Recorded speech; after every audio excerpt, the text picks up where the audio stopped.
Last Saturday night in the shrine they call Yankee Stadium, the first Subway Series in 44 years began.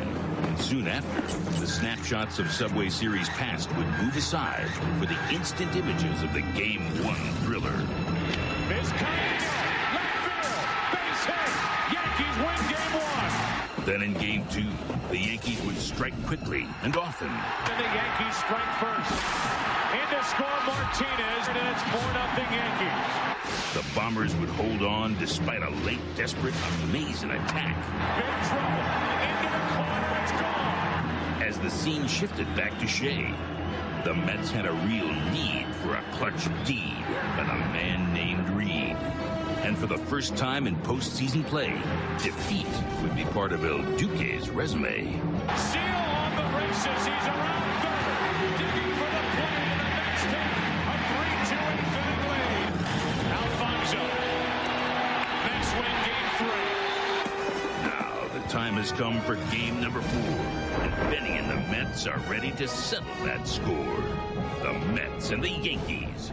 New York and New York. Two teams that share a city, but only one will earn the right to be champion. Next, it's Game 4 of the 2000 Subway Series on Fox. It's the E-Trade World Series pregame show, brought to you by E-Trade. It's your money. Game 4 at Lincoln Center. You don't mention it, don't worry, they will. 14 years ago tonight, a little matter of the ball behind the bag. It gets through Buckner, and the Mets win it. The Amazons may still be down 2-1 in this series, but the Game 3 victory last night has breathed new life into them and their fans. And the talk on the 7 local War Express was Mets in 6. The Yankees have other ideas. For one, they'll employ a secret weapon tonight in a guy who could not himself design a stadium better suited to his skills than Big Shea. The Mets try for the tie. The Yanks try to regain the 2-game margin, and the phrase thrown batchard has not been used once today. Peace, it's wonderful. From Shea Stadium in New York, it's Game 4 of the 2000 World Series and the E-Trade pregame show with Joe Buck, Tim McCarver, and Bob Brentley standing by for the play-by-play alongside Steve Lyons, and with a series high in thanks to Vin Scully and Kurt Gowdy, I'm Keith Olbermann. If the Mets rally to win this series, they will be able to point to one inning as the turning point and one man as the turner. Steve, a local guy named John. It's amazing, John Franco, and the luxury that this team has, the ability to be able to use him in a closing situation that they didn't do very much. But he's got more saves than anybody in the history of the game except for Lee Smith, or use him in a setup role, which he's been doing all year long, setting up Armando Benitez. But I'll tell you what, he shut them down last night when he had to come in here and do it. Nobody in this stadium would like to see a championship ring on John Franco's hand more than these people here at Shea Stadium. I got a chance to sit down with John Franco before tonight's game. All right, with John Franco out in the bullpen at the mezzanine level, you call it here. Best seat in the house in the bullpen, but what is this over here? It's this is our garden out here. Then we got all kinds of peppers and squash and broccoli and cucumbers. It's been great.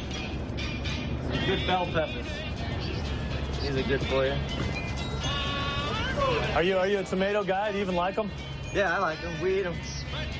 It's good that the New York City police give us some horse manure to fertilize this place, too, so that's pretty good. Do you feel like it's sort of like win one for the Gipper? Because there's no question the fans want to win for you more than anyone else on this team.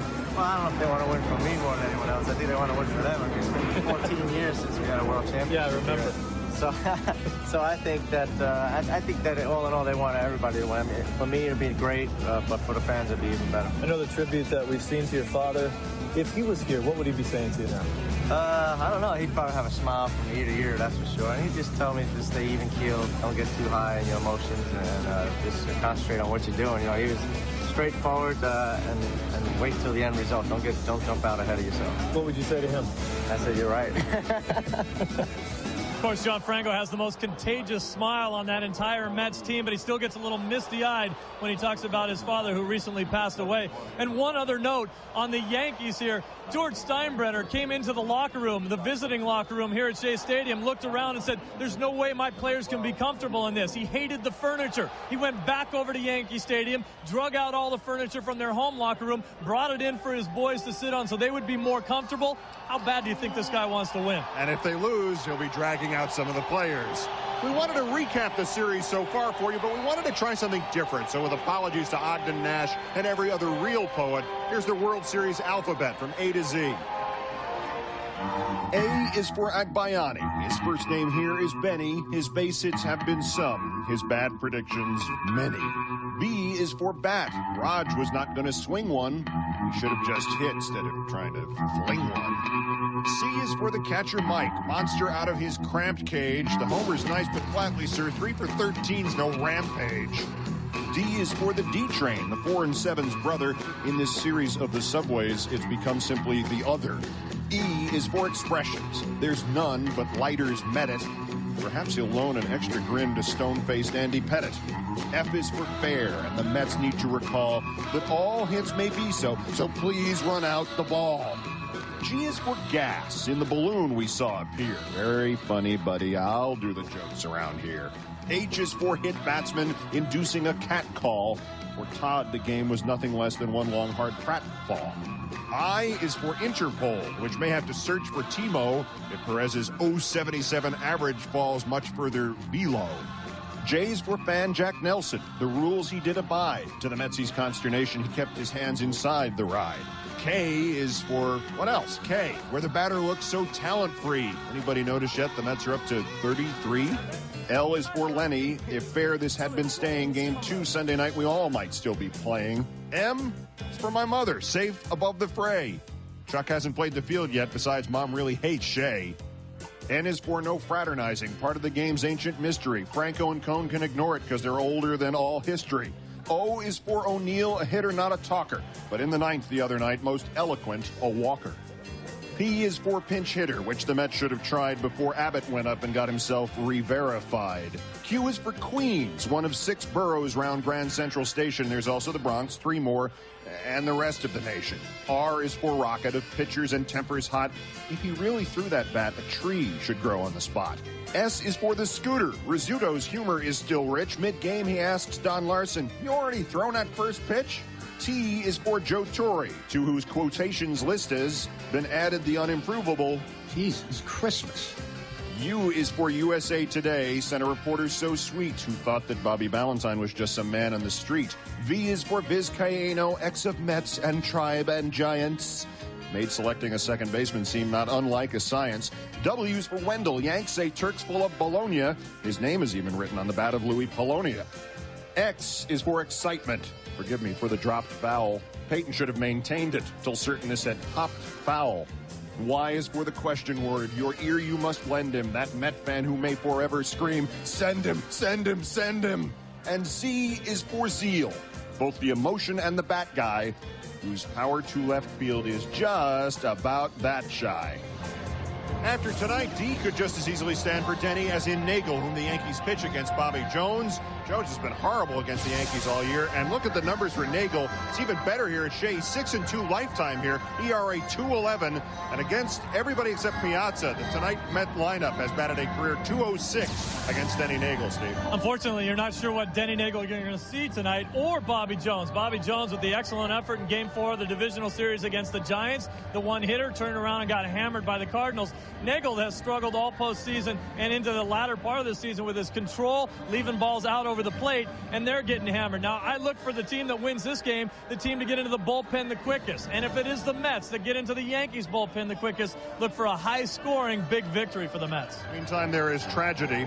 14 years ago tonight, Darryl Strawberry was playing right field and batting 5th for the Mets in Game 6 of the World Series. Tonight, he's been arrested again for a drug binge after a serious recurrence of his colon cancer. Coming up after this break, something happier, we hope. Like Bobby Jones from Fresno, he's a pitcher from Northern California. Uma Singh takes the Gillette Strike Zone Challenge.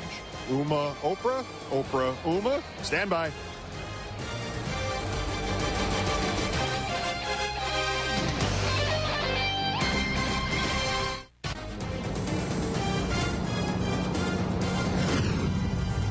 Welcome back to the E-Trade World Series pregame show. And it is time for the Gillette Strike Zone Challenge and 43-year-old Uma Singh's chance to win $1 million. Let's go to Uma, his coach, Hall of Famer Raleigh Fingers, and our Steve Lyons. Steve? All right, Keith, thank you very much. Welcome, everybody, to Game 4 of the 2000 World Series and the Gillette Strike Zone Challenge for $2 million. Now, here's how it works. Here is the strike zone. The strike zone is 18 inches by 30 inches, which is way bigger than the Major League strike zone. You know that this is a very generous strike zone. All you have to do is throw the ball right through here, hit it in the net. Hi, Mom. Even my mother could do this. Tonight's challenger, the guy, the grand prize winner, is Uma Singh from San Jose. Quick note on Uma, never picked up a baseball in his life before he won this challenge. Uma, how you doing? Good to see you. I'm fine. How you feeling? I'm happy and excited. Yeah. Well, it looks like you got a nice close shave. Did you use the Mach 3? Yeah. All right. I'm going to talk to your coach over here, Hall of Famer Raleigh Fingers. Raleigh, how did he look in practice? Worked with him yesterday down in the bullpen. Made a few changes on how to hold the ball, and he threw 3 or 4 through the hole. So I think he's got a pretty good chance of doing it. You know, his game is cricket.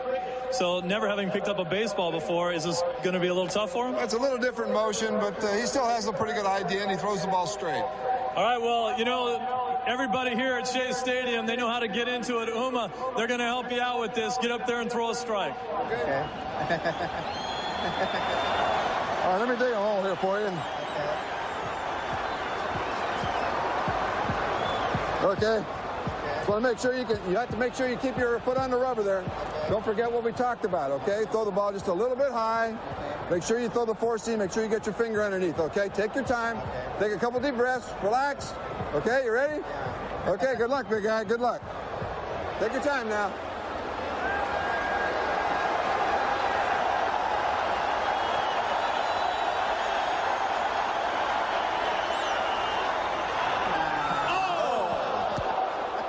I'll tell you what, Uma, very close. Not only do you win $25,000 for yourself, but you also win $25,000 for the Gillette Women's Cancer Foundation. I'll tell you what, we've done this a lot of years, and at least you winged it up there with a good effort. Okay. And I hope you're happy with your prize. Yeah, I'm very happy. Yeah, I'm very excited. I'm very happy. All right, congratulations. Thank you.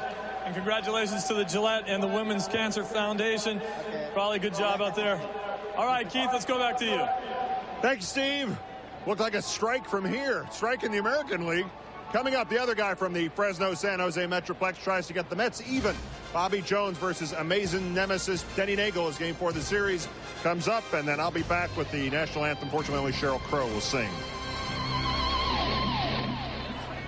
It's before Game 4 of the World Series, as we await the national anthem, which will be sung by Sheryl Crow, the nationally known recording artist, as the colors are being presented here in advance of the anthem. And now let me introduce the voice of Shea Stadium, the public address announcer of the New York Mets, Roger Luce, who will introduce our national anthem. Mr. Luce.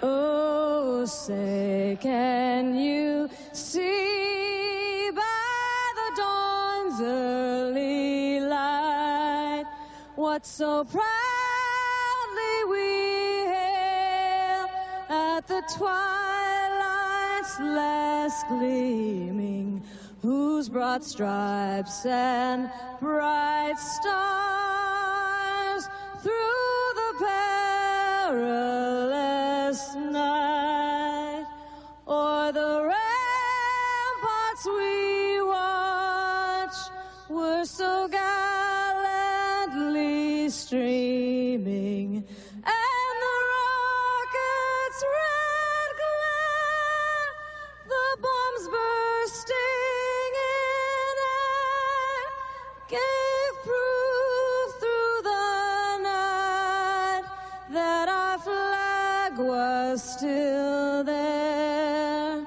Oh, say does that star-spangled banner yet wave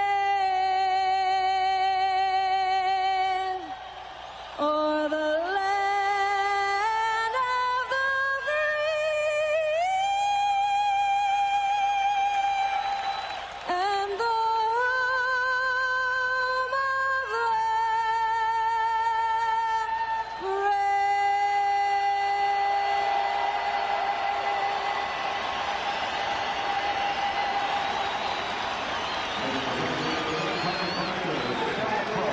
Sheryl Crow with our national anthem, and as we prepare for Game 4 of the World Series, New York American League 2, New York National League 1, let's take another page from the Subway Series book, the memories of Yogi Berra, and then afterwards the play-by-play from Joe Buck, Tim McCarver, and Bob Brenly. In '47, I had my first year with Frank Shea. We took a subway to go over for the World Series. And Frank Shea put on a plastic mask so nobody recognized him. It was great going back and forth, you know, and the Dodgers, you know, a lot of guys thought we were enemies, you know, playing in the series. Was not. On the field, we were. But when we got off the field, we were buddy-buddy. I went barnstorming with a few of them guys and everything.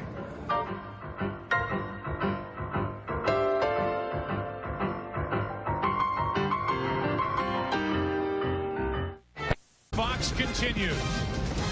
Tonight, it's Game 4 from Shea Stadium, where the New York Mets host the New York Yankees. Inside Shea Stadium is our broadcast booth. And hello, everybody. I'm Joe Buck, joined in a moment by Tim McCarver and Bob Brenly. Well, on Saturday night before Game 1, we came on the air talking about how evenly matched these two teams would be. It wasn't just lip service. They have certainly lived up to that billing. The first 3 games have been decided by a total of 4 runs. You can make the case that either of these two teams could have won any of the first 3 games. As it stands, the Mets are down 2-1 to the world champion Yankees. Tim McCarver joins me. And Tim, let's talk veterans. And for the New York Mets, let's highlight Todd Zeile. Todd Zeile is 35 years old. He has 2 years left to go on his contract. And Todd has said that it's unlikely he'll continue when his contract is up. So he's running out of time, and he's running out of teams. In 1996, he was with the Baltimore Orioles when the Yankees clinched the American League pennant. In 1998, with the Rangers, when the Yankees won the division series, same thing in 1999. Last night, he scored the winning run. He's one of the hottest hitters on either ball club. And Joe Torre telling us earlier today that there is not a pitcher on the Yankees that can throw a fastball by Todd Zeile. That's how quick his bat's been in this series. But he's a guy who struggled the last month of the season. We're going to highlight a guy who has done that or did that for the Yankees the last month of the regular season, Paul O'Neill. And for more on Paul, let's go back down to the field. Bob Brenly's back there. Bob. Thank you very much, Joe. You know, as recently as a week ago, people were starting to write the obituary on Paul O'Neill's playing career. Much like his team, he stumbled through the latter part of the regular season, and because of those struggles, he was moved down in Joe Torre's batting order from his customary number 3 spot. In the ALCS, he was pinch hit for 2 times. That's when the whisper started. He's hurt, he's too old, he can't play anymore. Well, Paul O'Neill refuses to listen to the whispers. This is the man that George Steinbrenner calls a warrior. He has almost single-handedly kept his team in the World Series this year the way he's been swinging the bat. You know, a lot of times the best way to motivate a professional is to tell him he can't do something. It certainly seems to be working with Paul O'Neill.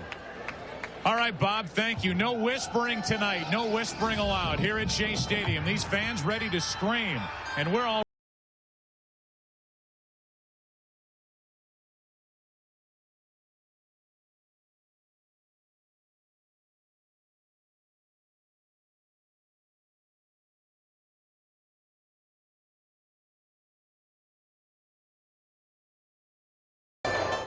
back to Shea Stadium. The Baja Men just did a live rendition of Who Let the Dogs Out.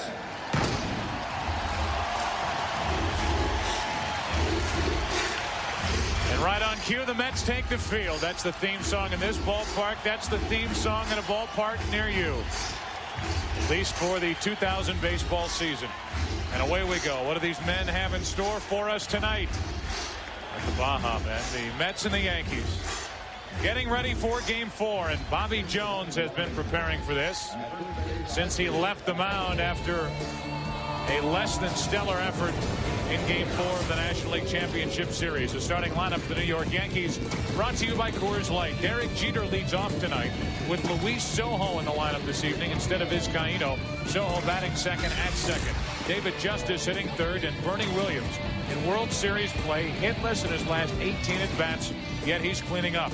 Tino Martinez at first, Paul O'Neill in right, Jorge Posada catching, Scott Brosius at third, and Denny Nagel pitching and batting ninth. No surprises at all for the Mets defensively, and this is the way Bobby Valentine has gone throughout the postseason.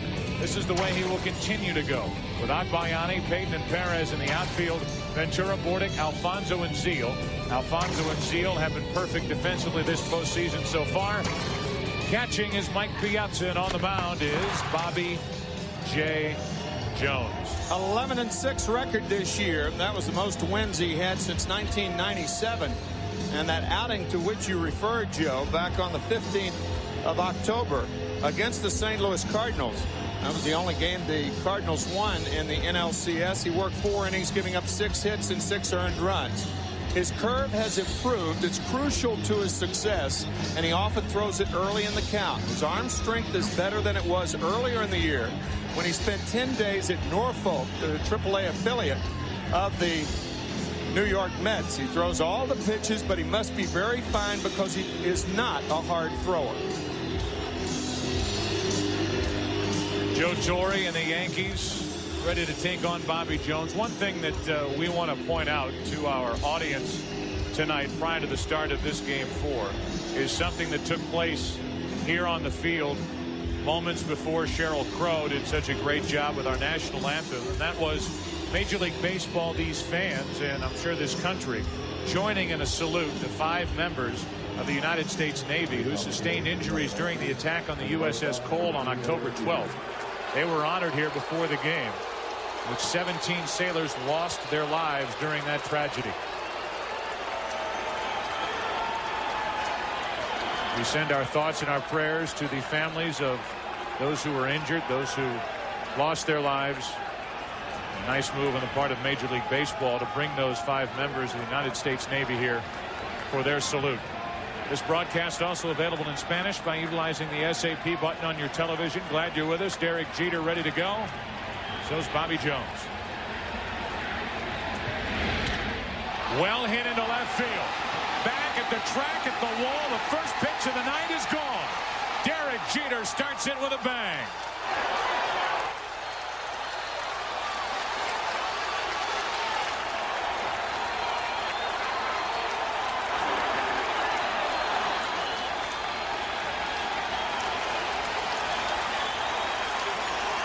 Right after the Rockets' red glare, another Rockets' red glare. First pitch, inside fastball. Boom. Derek Jeter with 15 home runs on the regular season on one pitch puts the Yankees ahead. A strike over the outside corner to Luis Sojo.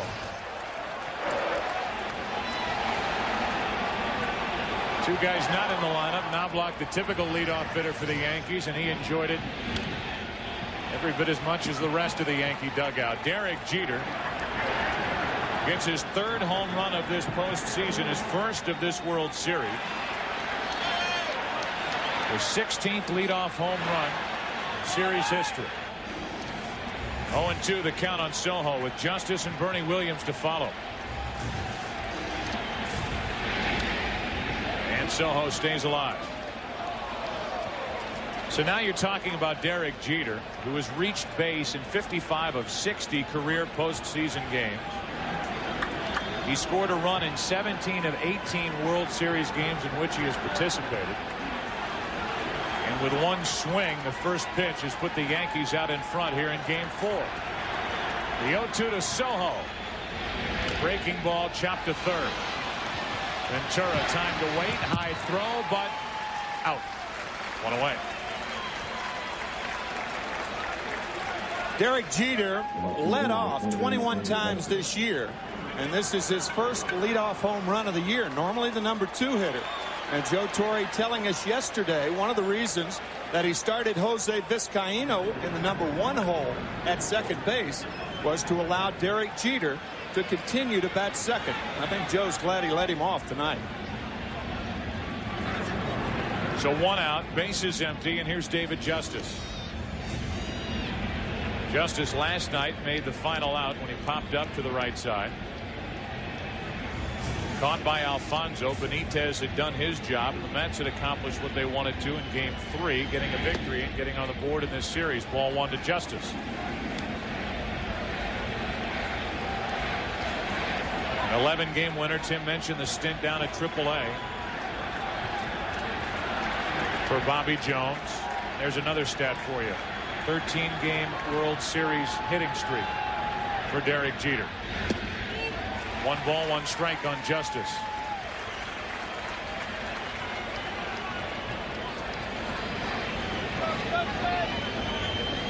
Bobby Jones 0-2 this year against the Yankees, 0-3 lifetime.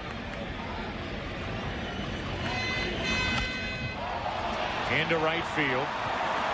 Change up. 2 out. Just enough to get David Justice out in front. Body went forward, the hands went with it, and that strips a power hitter of his power.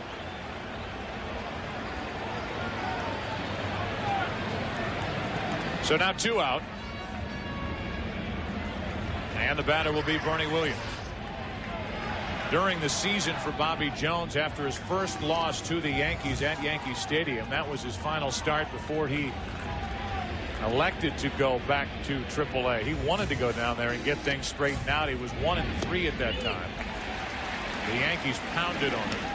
A 13-5 loss, and he couldn't get through 5 innings. He sent down 2 starts down at AAA, and he was 10-3 the rest of the regular season. 1 terrific start this postseason and 1 poor start. Dave Wallace, the pitching coach, watching as ball 1 drops low and away. A ball and a strike. Best start of his life on October 8th against the San Francisco Giants. Not a good start to the regular season. 1-3 his first 8 starts with an ERA over 10. Back to AAA, and his last 19 starts was 10-3. Into left center field. Payton going to get it, and the Yankees are finished in the first. The last time a player led off a World Series game, Rickey Henderson back in 1989. Until that blast from Jeter. 1/2 inning, game 4, 1-0 Yankees. Against the D6, now he makes 1 for them in the starting lineup for the New York Mets. Brought to you by Coors Light. Timo Perez and Edgardo Alfonso, Mike Piazza, with Todd Zeile, one of the heroes last night, Ventura and Agbayani the other, batting 6th. Jay Payton, Mike Bordick, and Bobby Jones pitching and batting 9th.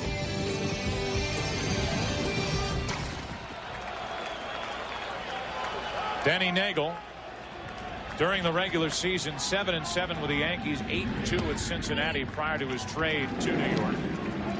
A free agent to be. Won his first 2 starts with the Yankees. Went through a stretch where he lost 4 straight decisions. Lost his last 3 starts of the regular season and was pounded in his last start at the end of September. An 11-1 loss at Tampa Bay. There are the numbers while they wore the pinstripes.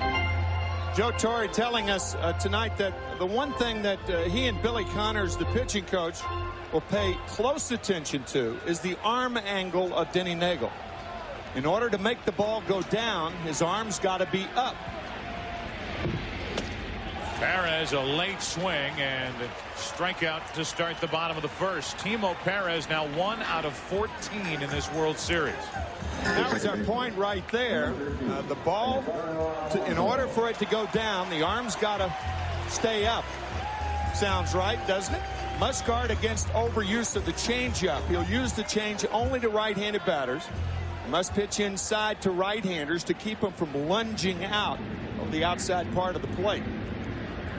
You asking me or are you telling me? I was just kind of asking the audience. It does make sense, doesn't it? Absolutely. 1 out, nobody on, and a ball down and into Edgardo Alfonso, who is struggling in this World Series. 2 out of 13. The whole philosophy behind that is if you drop your arm down, you push the ball. If you're on top of the ball, you throw the ball, and that's what pitchers are supposed to do. Throw it, not guide it. 2-0 on Alfonso. Here it is right here. He had extra pop on those fastballs to Perez. You can see that arm angle right there on top of the ball. That's what, more often than not, that's what all pitching coaches preach, to stay on top of the ball. Billy Connor's no exception. The count's gone to 3-0 on Alfonso with Piazza next. Yankees on top by a run. There's a strike, 3-1.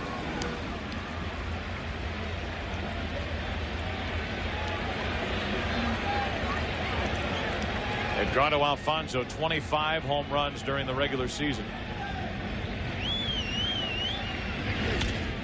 That's out of play, full count.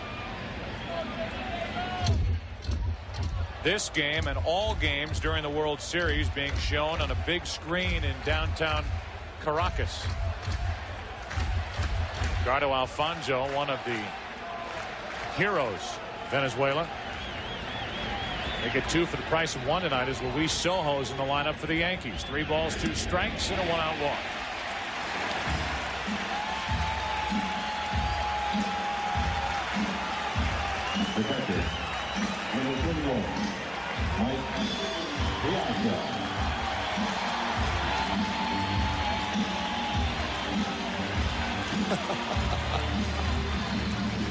One on, one out for Piazza, who's 3 out of 13 in this World Series, including a home run back in the 9th inning of Game 2. To be grammatically proper, that banner should have read "my ulcer and I." I was going to say something, but I just let it slide. 1 on, 1 out. Strike 1. Mike Piazza appeared to be looking for the fastball. He got it and swung through it.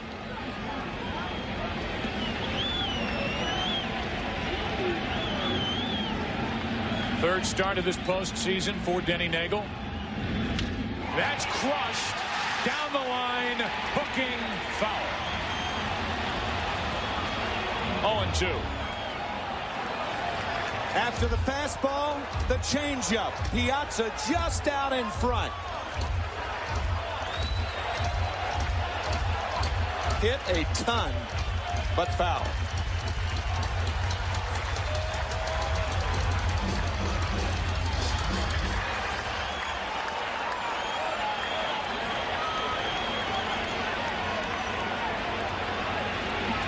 A .370 career average for Piazza in this head-to-head matchup. No balls, 2 strikes, 1 on, 1 out. Ball 1. That's what we were talking about, coming inside to the right-handed batters to keep them from lunging out for the changeup. Posada sets up inside. Not all pitches are designed to get hitters out. Some pitches are designed to get them out later.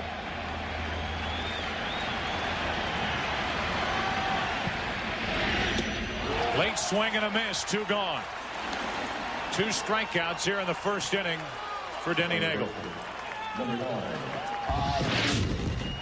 Blows the fastball by him, and then the changeup, a scare. That pitch set up this pitch.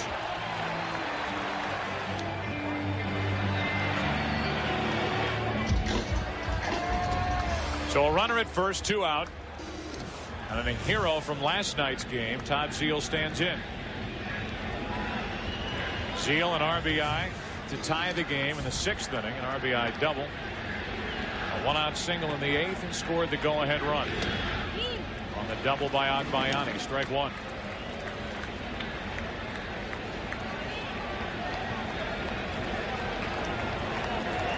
Zeile overall this postseason over 300, 304 in this World Series, 6 out of 13.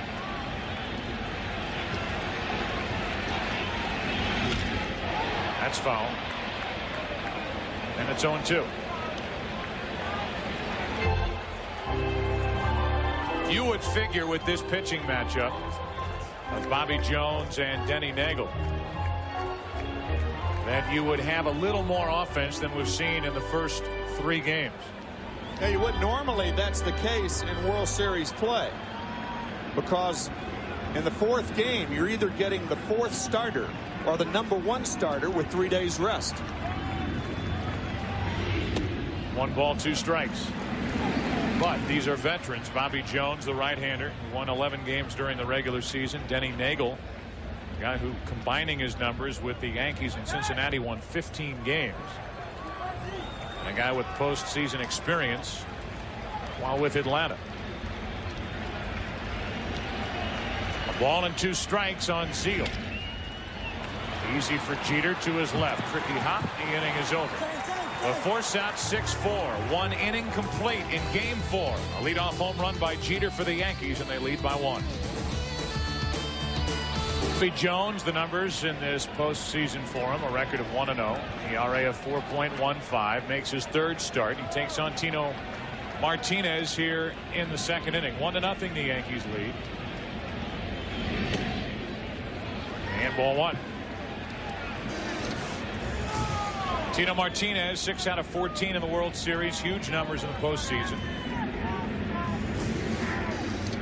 Making everybody forget what he did during the regular season. A ball and a strike.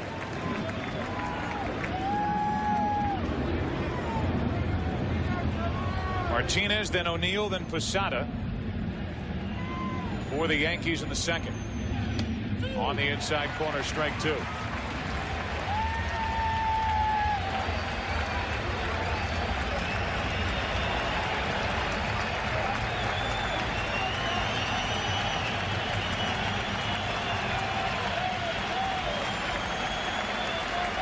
Jones, no strikeouts yet. That's popped foul back toward the dugout and out of play. Bob Brenly.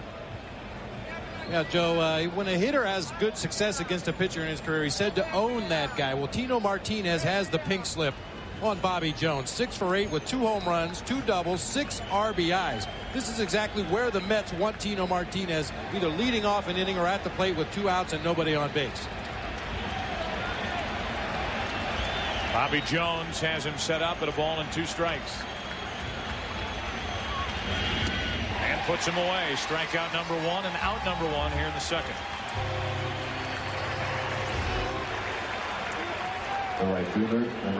Looks like a 2-seam fastball that goes away from Tino Martinez after coming inside a couple of times.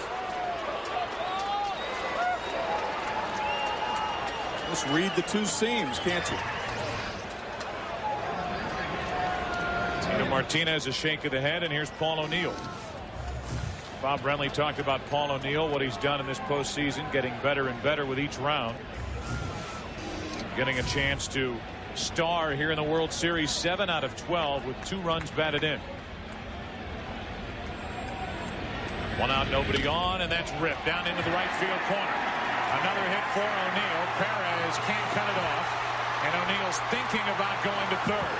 He'll try it. He'll make it as Perez missed the initial cutoff man. O'Neill at 3rd with only 1 out.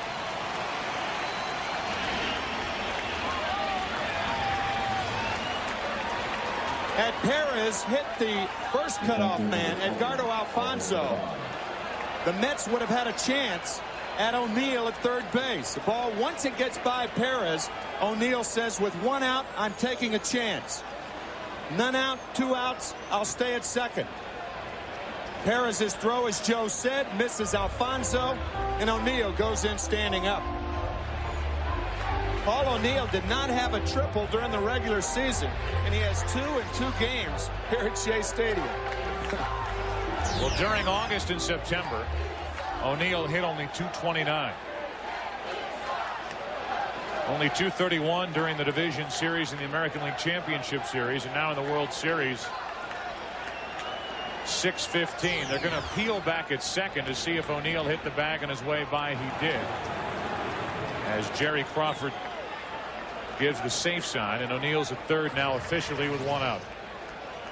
Paul O'Neill touching the bag, but you wonder who saw this, because the double cutoff was the 2nd baseman and shortstop. So I'm not so sure he hit the bag. Oh, I thought he did.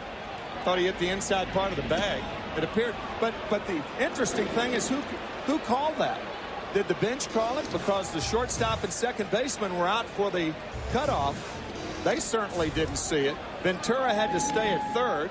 Zeal had to stay at 1st. So who called the appeal? Well, Bobby Valentine trotted out there and talked to Bobby Jones about what they would do with Posada. The intentional walk is the answer there, and I'm sure as he went out there said something about checking and appealing back to second base. If O'Neill did hit second base, it was close. Yeah, that's where you're supposed to touch it, either the right or left foot, depending on where the stride lands. Inside part of the bag. I guess from the bench or from the Mets bench, you could see that it looked like he may have missed it. But the Yankees use a safety squeeze. Bob and I talked about it last night in situations just like this. A step to third, a look to first. Brocious did not tip his hand at the plate if he was going to square around. He's hitting only .209 in this postseason. 2 out of 8 in the World Series.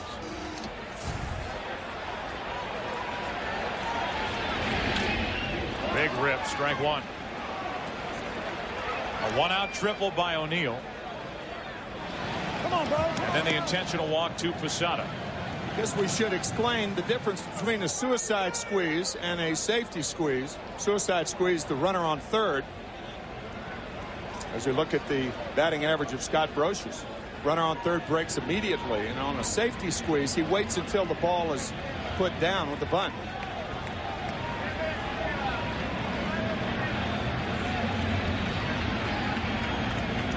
Runners at first and third, 1 out, and that's inside, a ball and a strike.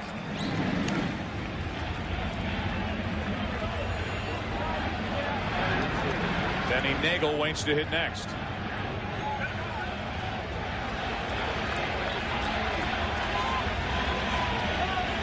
Yankees trying to add to their second inning lead. It's 1-0.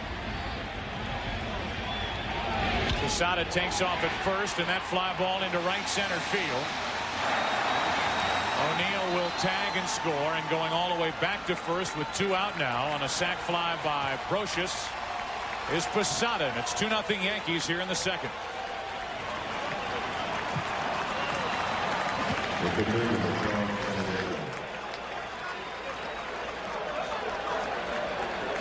Little confusion in right center field. O'Neill scoring easily. The hit and run was on then.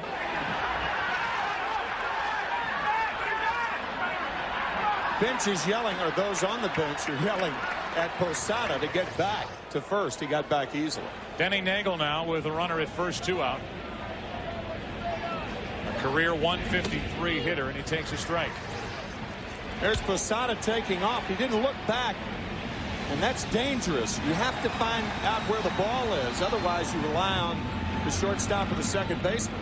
But Posada did get back because of that confusion in right center.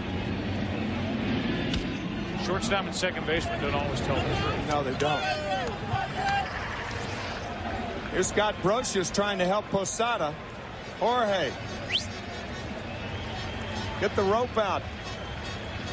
There's Larry Mahan when you need him.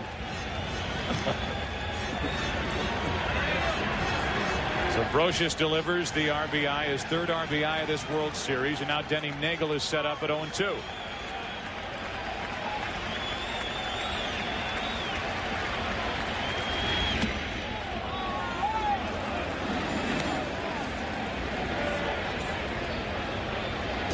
At the beginning of this World Series, there was some speculation that for Game 4, Joe Torre might go with the sentimental pick. Call on David Cone to start this game. He started with the Mets, but he goes with Nagel, and so far, Nagel and the Yankees lead 2-0 in the second. David Cone, the reason why Joe Torre would go with Cone, the numbers on the right.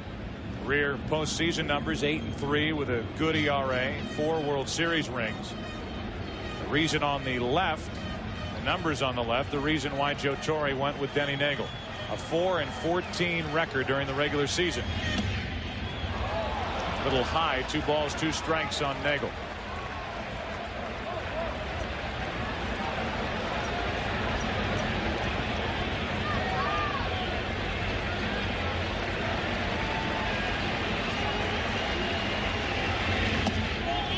That's too far inside and a full count. That means that Posada will take off at first. Excellent base running by Paul O'Neill. Obviously, if Paul O'Neill's on second instead of third, he doesn't score on that ball to right center by Brocious. Runner goes, 3-2 pitch. You can see Denny Nagel gets a pretty good swing. Denny has 3 major league home runs to his credit in his career. He didn't have any this year with Cincinnati.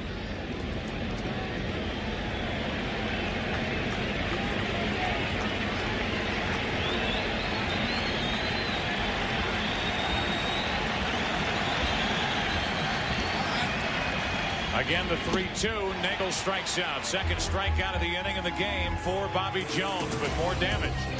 A 1-out triple by O'Neill, scored on a sac fly by Brocious. 2-0 Yankees in the second.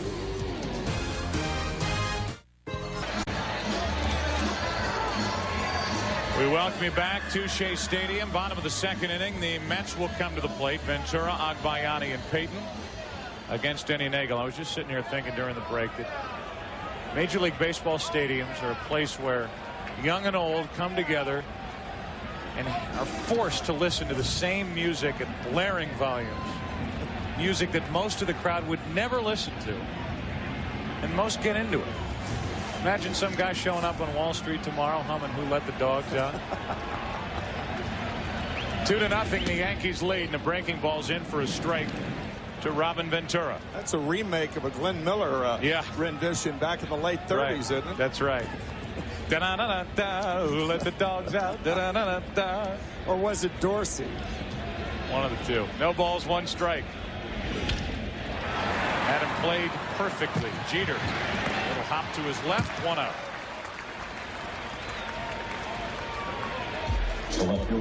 That will bring in Benny Agbayani. Last night, 8th inning. Line drive into the gap in left center field all the way to the wall, and with plenty of help from his friends in the dugout, Zeal scored all the way from first. That's we're up 3-2 and 1 at 4-2.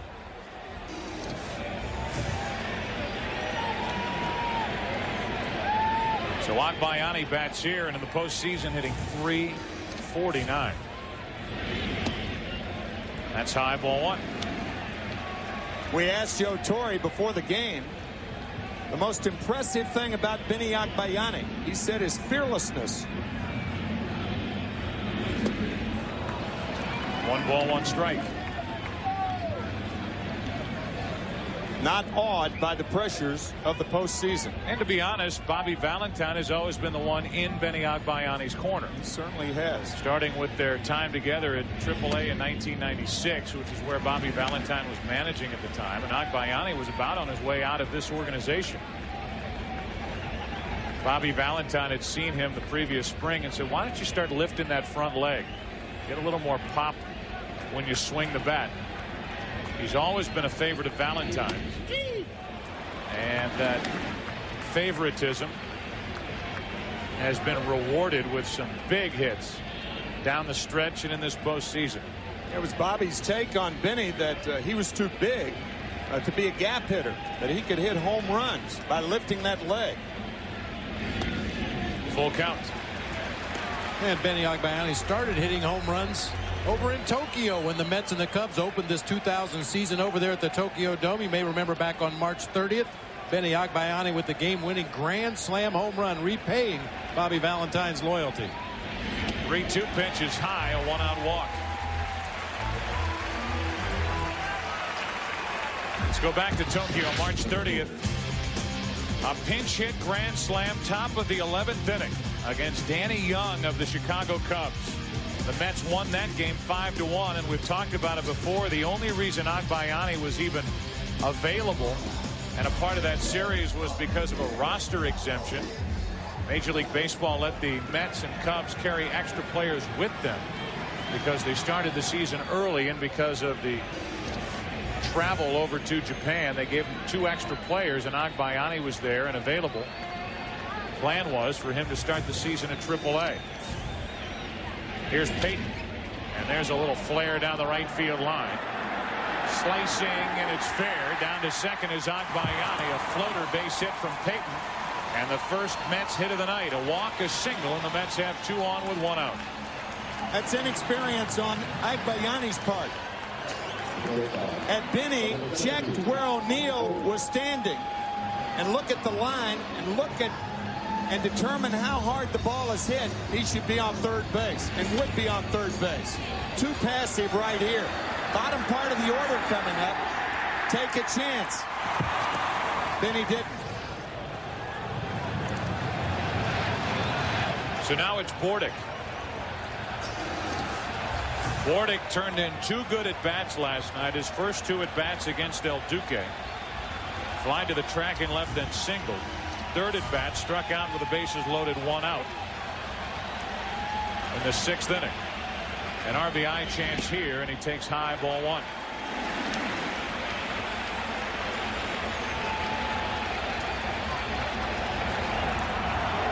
Tying runs on Agbayani at second, Payton at first with 1 out. Bordick only 4 of 31 with 0 runs batted in the postseason. And Nagel falls behind him 2-0.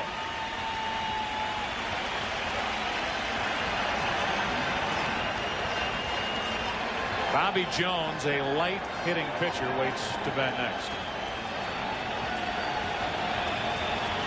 Billy Connors, the pitching coach for the Yankees, on your right, studying Nagel, who has to lay one into Bordick. 2-1.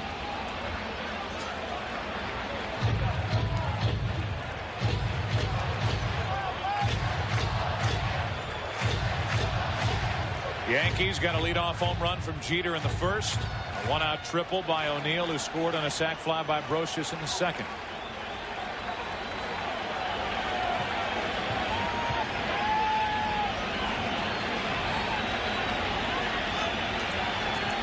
Two balls and a strike on Bordick.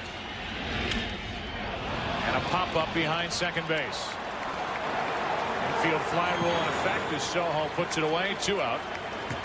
Bordick struggles continue. And it's 2 on with 2 out for Bobby Jones.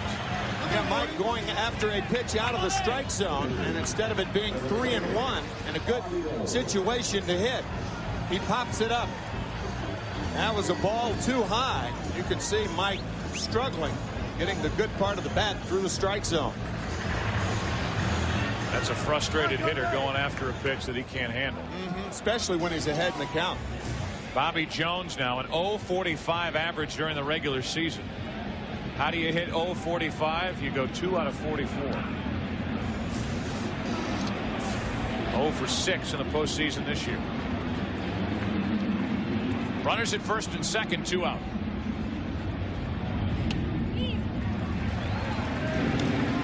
Every pitcher that starts a game longs to go either 0 for 3 or 0 for 4, because that means he's had 3 or 4 at bats, and if you have 3 or 4 at bats, you've gone deep into the game.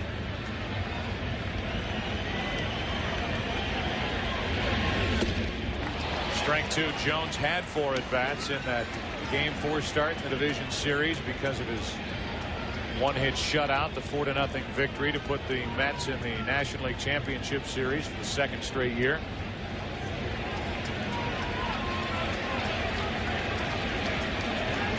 Set up here at 0-2. 2 on, 2 out. Scooped up by Posada, ball 1. The Yankees in the third will have the top of the order. Jeter, Soho, and Justice.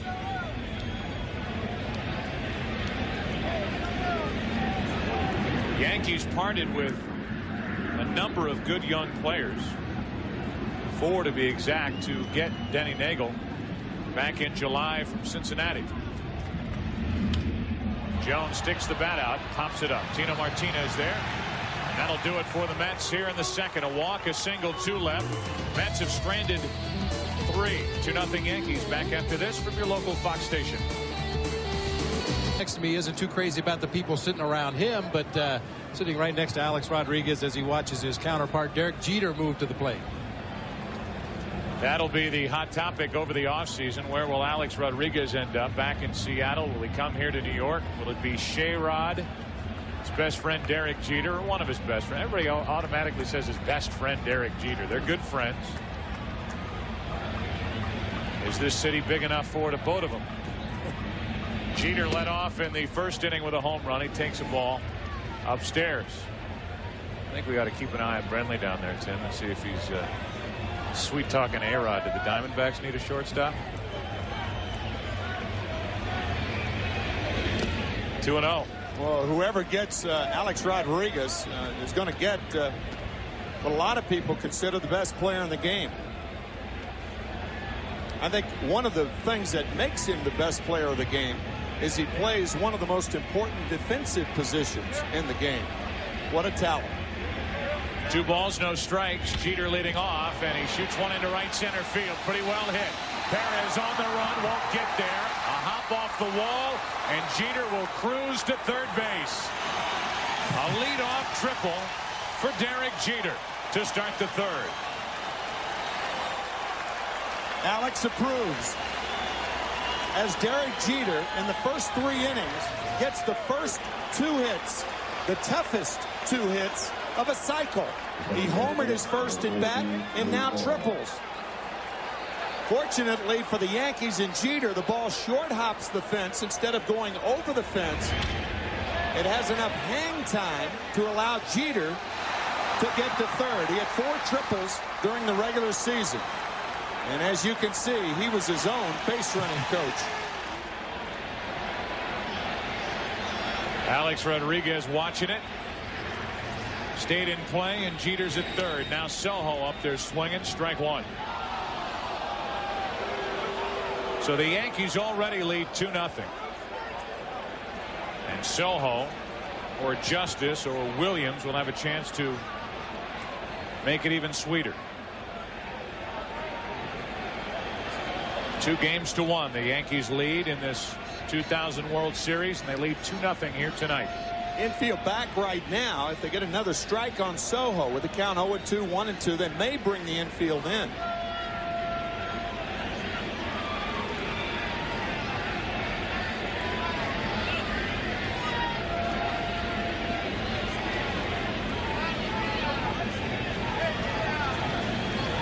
Bobby Jones tonight greeted with a blast by Jeter in the first inning. Glendon Rush is getting ready for the Mets out in their bullpen. 1 ball, 1 strike on Soho.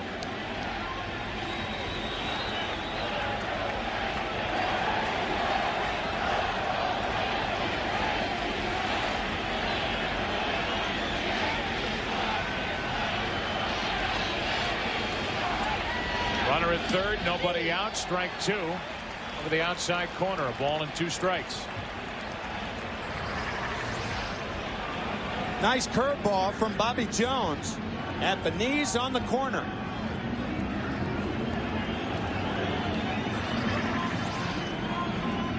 Infield for the Mets will break in with 2 strikes on the batter. To the right side, a run scores. Jeter to the plate. RBI ground out by Soho, and it's 3-0 Yankees in the third. That's one of those situations. We saw it last night where you bring the offside of the infield in, particularly with 2 strikes on Soho. Had it been in, well, then Derek Jeter doesn't try to score. In fact, Alfonso would probably have caught that ball in the air. But Bobby Valentine elects to play the infield back on the right side, and Jeter scores the 3rd run of the ball game. So bases empty, 1 out. Now David Justice, who flied to right on a ball off the end of the bat his first time, takes ball 1.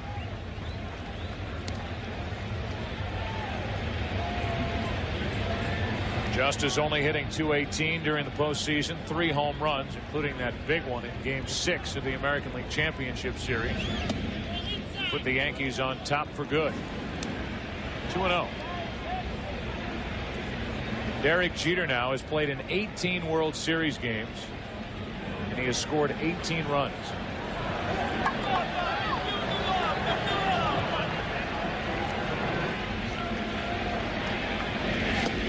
Two and 1.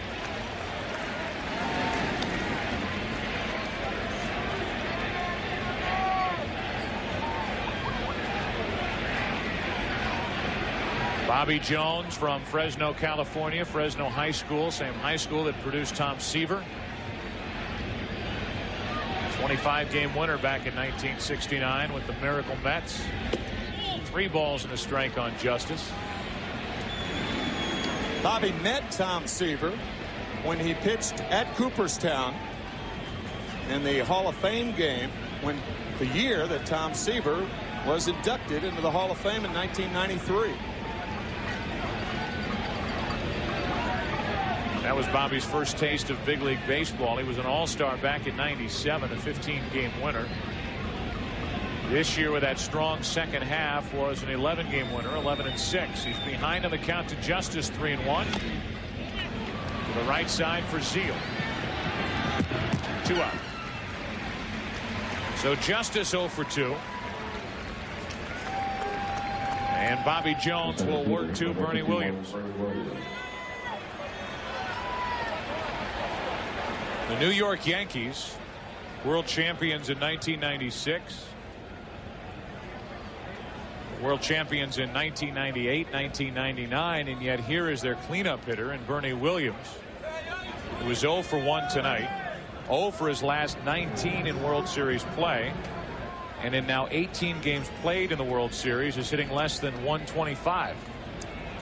I think Bernie is taking too many first pitches, as you saw Brian Cashman, the GM of the Yankees. Bernie has been to the plate 16 times in this World Series, and he's taken the first pitch for a strike 8 times. Usually Bernie's much more aggressive than that. 1 ball, no strikes. Now 2-0. Williams coming off a career year production-wise with 30 home runs, 121 RBIs. Tino Martinez, who is red hot, waits on deck.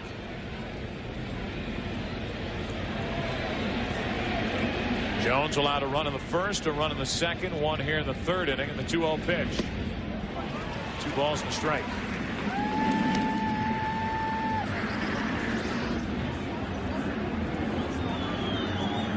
Bernie missing the 2-0 fastball. Generally speaking, when pitchers are behind, they will work hitters away. You're behind in the count. It's not a good time to come inside.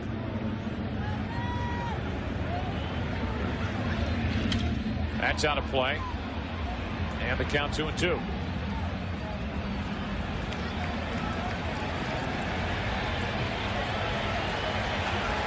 Top of the order for the Mets in the bottom of this 3rd inning, and they will be at least 3 runs down.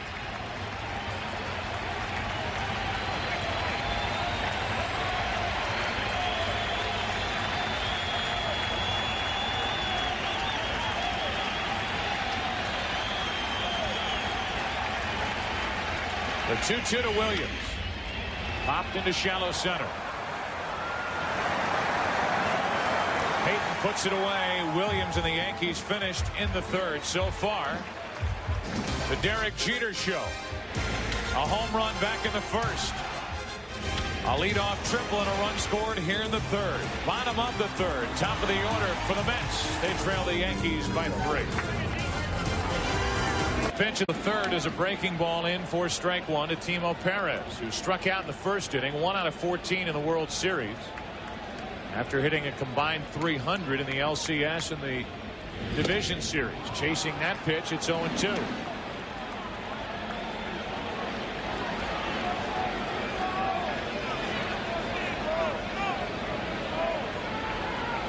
On deck is Alfonso and then Piazza. 3-0 the Yankees lead, bottom of inning number 3. Game 4, 0-2 pitch. Ball 1. Denny Nagel trying to expand the zone on the wild swinging Perez. He's seen 6 pitches, 5 strikes in his first 2 at-bats. Off the hands, and it's still 1-2. Here's a guy who was as important as any player for the Mets in the first 2 rounds of the playoffs, scoring 10 runs, stealing 3 bases in the first 2 rounds, and in this World Series, just 1 hit, no run scored. Up the middle, a leadoff base hit. That's how the bottom of the third inning begins for the Mets. Well, you saw the promo for the new show on Fox, The Street, the creator of Sex and the City. Next Wednesday, 9 Eastern, 8 Central. Bridget Wilson, Mrs. Pete Sampras on the far right, Jennifer Connelly and Rick Hoffman. Stars of the new Fox show, The Street. That'll be for you on Wednesday. Next Wednesday, 9 Eastern, 8 Central. Right now, it's Edgardo Alfonzo. Runner at first, nobody out. Ball one. This Shea crowd is trying to climb back into the action. They've got the right guys up to do it, too. Alfonzo, then Piazza.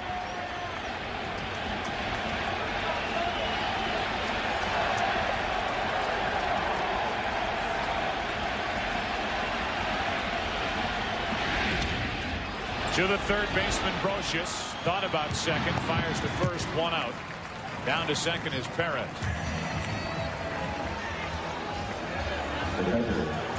Number 31, Mike Piazza. That'll bring in Piazza. During the season, when the Yankees made the acquisition and brought Denny Nagel aboard, the report was that Nagel rejected a 4-year deal for $36 million.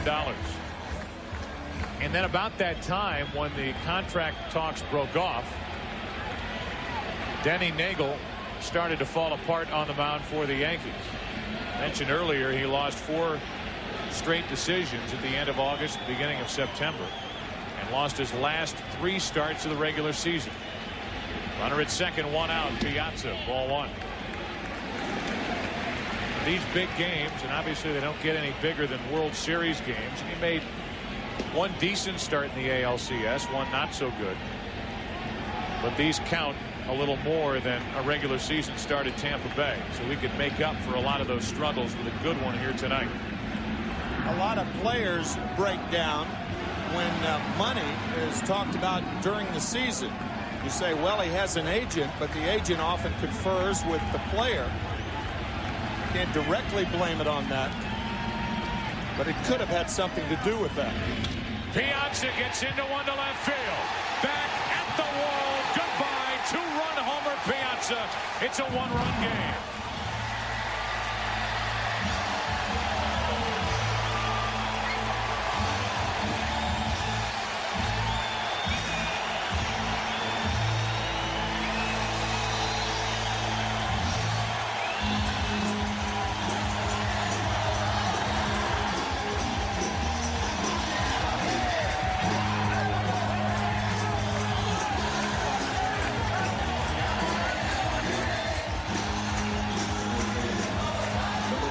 Pretty good idea of just how strong he is. Unbelievable.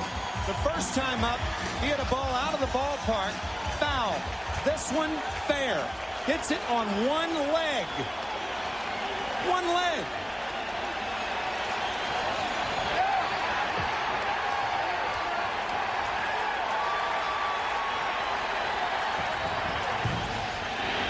Zeal. Ball one. Here it is right here. You can see that back leg right there. Front leg, change up, gone. Very few people who have ever played the game are that strong. Man. 2-0 on Zeal.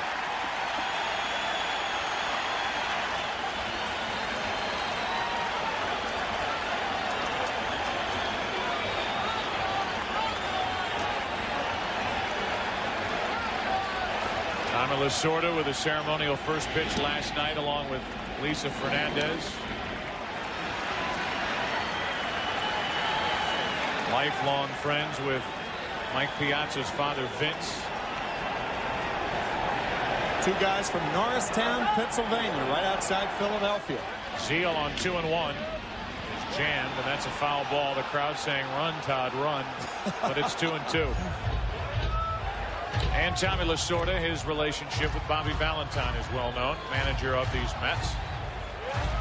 There are some rumors that if Bobby Valentine, if it is delayed, a contract offer here from the Mets that the Dodgers will try to sneak in and get something done.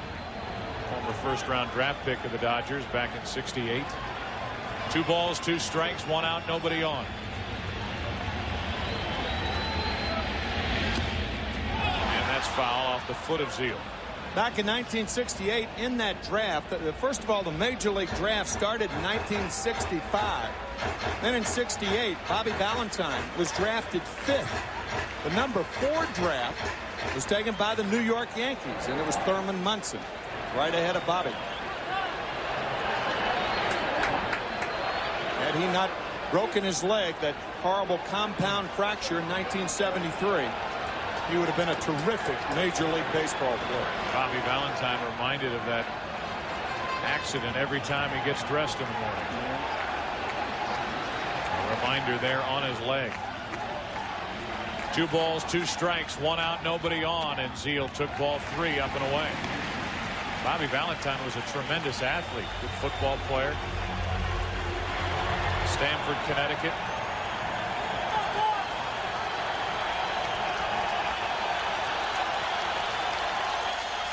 Three balls, 2 strikes on Zeal.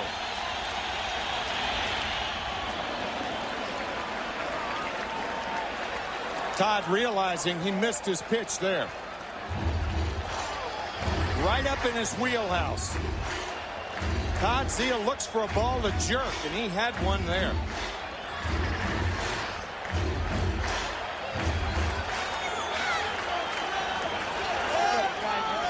One out. 2 runs home for the Mets, who trail by 1. And Zeal reaching for it, pops it up. Soho, 2 out. Let's look at Joe Torre as a Major League player.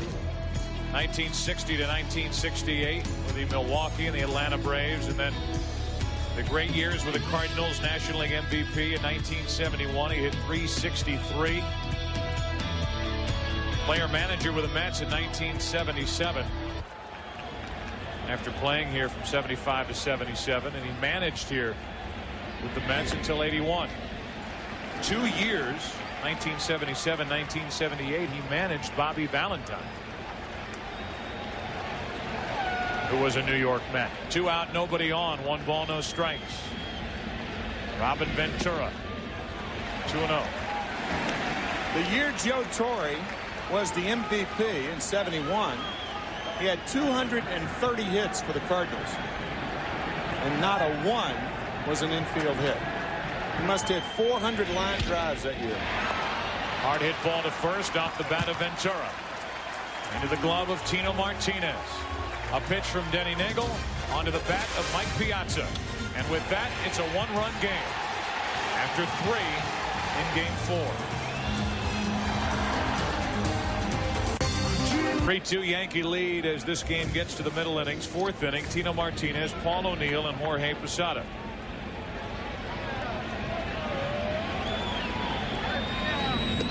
Easy to recap what's happened so far. A leadoff home run by Jeter in the 1st. He was busy later in the 3rd. The leadoff triple and scored on an RBI groundout by Soho. Between those 2 innings, a 1-out triple by Paul O'Neill as Tino Martinez bloops one into shallow right center for a base hit. Sac fly for Brocious in this game. It's a 3-2 score and a leadoff hit for the Yankees. It belongs to Tino Martinez. Our St. Paul Company's trivia question. 14 years ago today, the Mets won Game 6 of the 1986 World Series. Who was the winning pitcher?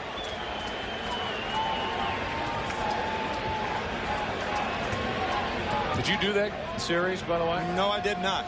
Did the National League Championship Series. Our producer, Mike Wiseman, was the producer for NBC. Vin Scully, Joe Garagiola, with the coverage.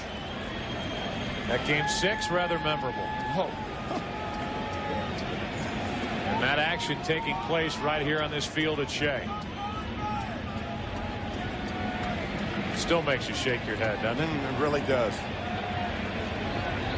1 on with nobody out. Here is Paul O'Neill. Mets can't figure him out. Ball 1 up and away. O'Neill, a triple, a run scored. 8 out of 13 in this World Series. Facing Bobby Jones.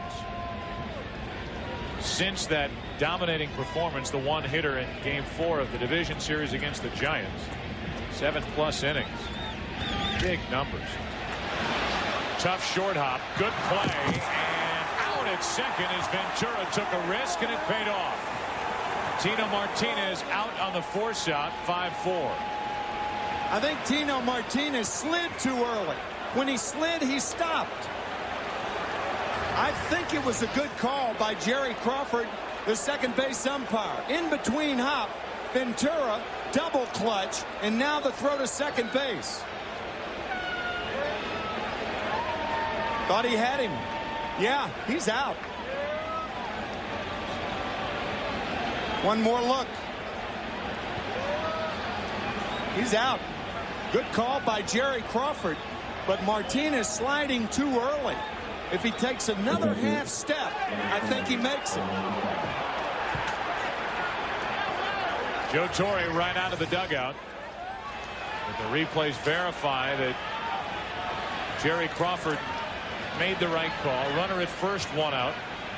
And now Jorge Posada bats.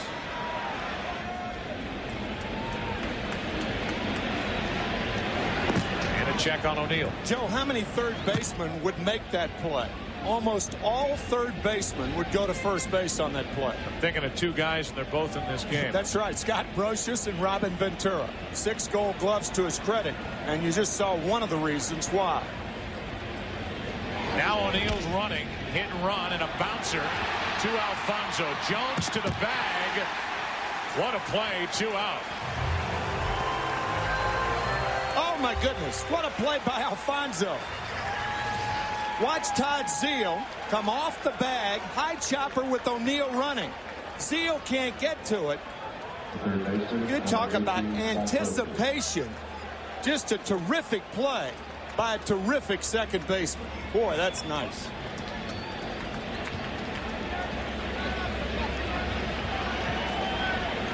Edgardo Alfonso to his left. Feeding Jones to the bag, and now with first base open after that terrific defensive play. 2 in this inning. One on the left side by Ventura, this one by Alfonso. The decision is easy as Brocious gets the intentional walk. It'll be up to Denny Nagel with 2 on, 2 out, trying to add to a 3-2 Yankee lead. Second intentional pass of the night handed out by the Mets. I think the only other second baseman, perhaps, that gets to that ball is Robbie Alomar of the Cleveland Indians. Remember that World Series in 1993, the play that Robbie Alomar made behind first base on a ball that didn't have a lot of hang time. And when he ended up, he was almost on the line. Extraordinary range for those 2. Now 2 on, 2 out for Nagel, who struck out his first time up. Ball 1 high from Jones. Nagel 7 out of 37 at the plate this season with 3 RBIs. In his career, we mentioned a 153 hitter. 3 home runs, 34 RBIs. That's foul. 1 ball, 1 strike. Lee Mazzilli was a part of that 86 World Series with the Mets.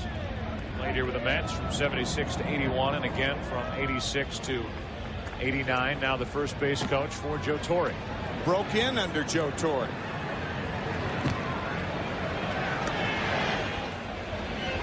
Two runners on for the Yankees, who have stranded only 1 tonight. They lead by a run here in the 4th inning. Outside corner, strike 2. Agbayani, Payton, and Bordick will bat for the Mets in the bottom of the inning. Rick White getting ready if he's needed.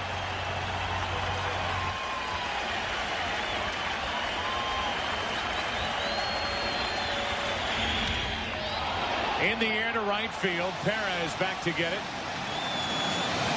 Went a long way, but finds the glove of the 23-year-old rookie. Denny Nagel flies out. The Yankees lead 2. Edgardo Alfonzo, pride of Venezuela. Good play to his left. Good defense in the inning by the Mets, who trail by 1. Paul Company's trivia question. 14 years ago today, the Mets won Game 6 of the 1986 World Series. Who was the winning pitcher? The answer, Rick Aguilera, pitched the final 2 innings, and here's how the game ended with Bob Stanley on the mound. A 5-5 game. The roller by Mookie Wilson. It got through Buckner. Didn't think we could do a World Series game here at Shea Stadium and not show this. But as Red Sox fans wince and cringe across the country, that's how that game ended, and it was Rick Aguilera getting the victory for the Mets. Our ratings in Boston just dropped 2 points. That's right. I never liked them anyway. 2 balls, no strikes on Agbayani. Payton and Bordick will follow. 3-2, the Yankees lead. Mookie Wilson. Most popular player in Met history, Mookie Wilson. Looked like he was in REM sleep there for a second. Rapid eye movement. Yes. All-time leader with his franchise in the stolen base department, 281. He would like to welcome Agbayani down to first base. 3 balls, no strikes. And Nagel pours it in there, 3-1. Fastball hitter, and Nagel has to stay away from the fat part of the plate. Payton on deck.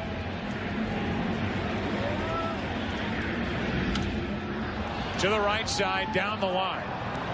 Slicing foul. Tino Martinez. What a catch. 1 out. Wow, what a play by Tino Martinez.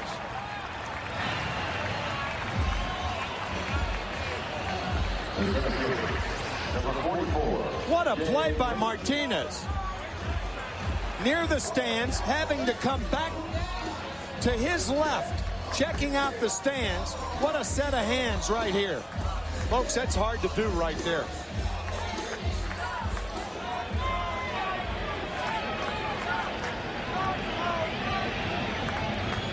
So that's the first out of the bottom of the 4th, and a wow out of Joe Torre on that as well.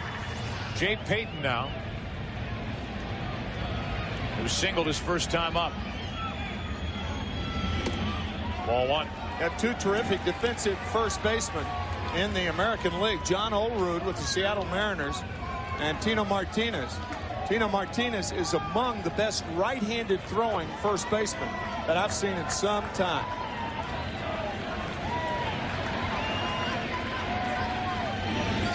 There's some good ones in the game today, like Andres Galarraga, right-handed throwing first baseman. Jeff Bagwell of the Houston Astros.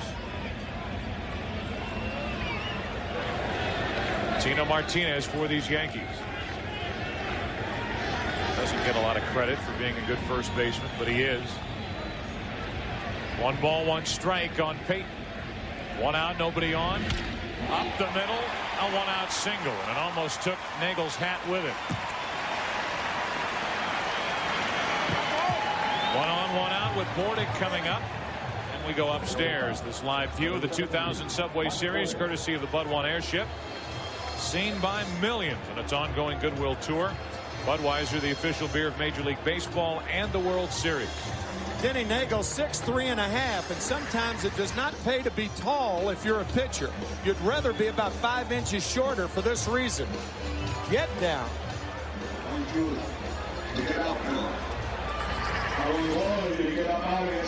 A visit from pitching coach Billy Connors. And by the way, while you watch Billy Connors, who is the fill-in pitching coach for Mel Stottlemyre, Bordick will stand in. It was nice to hear from Joe Torre that Mel Stottlemyre is feeling so well he's been cleared to swing the golf club and go to the driving range. Joe Torre's face lights up when he gives the reports on the health of Mel Stottlemyre, who underwent stem cell transplant surgery. 1 on, 1 out, Bordick. Ball 1. Bobby Jones has come out to the on-deck circle. The Mets have Jason Grimsley and David Cohn, two right-handers warming up. The Yankees, I beg your pardon. And the Mets had Rick White warming up in the top of the 4th inning, but no one is warming now. 2-0. Bobby Jones will be facing the top of the lineup with Derek Jeter, who has already homered and tripled against Bobby. I think had Nagel gotten on, then Bobby Valentine would have brought in Rick White. So if you're going to bring him in the top of the 4th inning, why not pinch hit for Bobby Jones right now? Still could happen. Yeah. A strike into Bordick. It's 2-1. The situation might dictate whether the Mets will use a pinch hitter, and a lot depends on what Bordick does here with a 2-ball 1-strike count. Runner at first, 1 out. McEwing with a helmet on.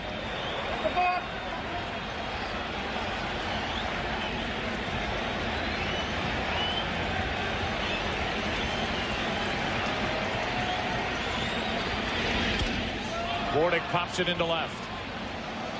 Justice coming to get it. 2 out. With McEwing getting ready, Bobby Jones looking back to the dugout. Had Bordick gotten on base, I feel relatively sure that McEwing would have been the hitter. But because Bordick made an out, then Jones will hit for himself.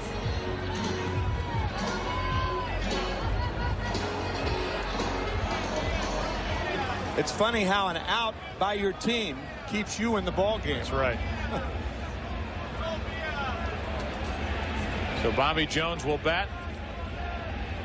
2 hits that counted during the calendar year as he chops it foul.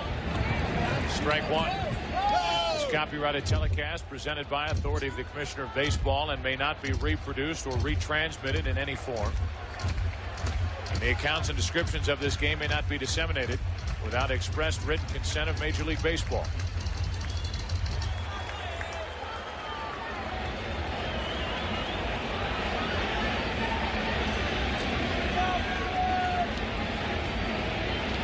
No balls, 1 strike on Bobby Jones. Now strike 2.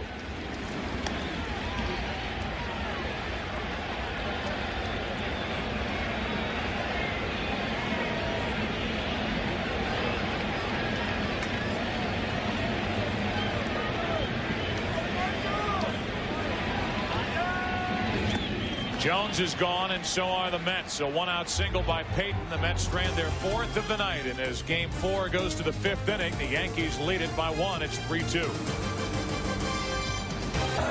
Welcome back to Shea Stadium. This game goes to the 5th inning. Game 4. A few commissioners on hand here tonight for Game 4. Paul Tagliabue, the NFL commissioner. Bud Selig, Gary Bettman in the leather jacket, NHL commissioner. They join the list of stars. The long list of those who have graced this 14th Subway Series with their presence. Here is Derek Jeter, who has homered. He's tripled. He takes a strike. Go ahead and say it. No player has ever hit for a cycle in postseason play. And Derek Jeter has the 2 most difficult hits of a cycle, a home run and a triple. No balls, 1 strike. Jones drops down a little bit. That's out of play. Strike 2. Jones is saying, well, he's tattooed me twice with a home run and a triple the opposite way off the wall, so I'll change my arm angle. 0-2. Both have been high fastballs. One was inside on the first pitch of the ball game. The other over the middle of the plate. That Jeter hit to right center field.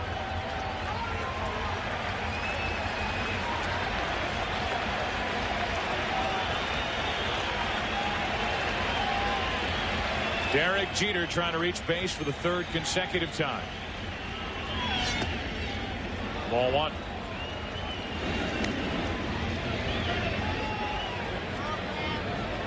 Joe Torre will tell you that he will prefer and does prefer having Jeter bat in the number 2 spot. But he's proven tonight, leading off 2 different innings, that he's not a bad choice at the leadoff spot either. He could hit anywhere. Any spot in this order. That's on the outside corner. Not according to Jeter, but according to Tim Welke, 1 out.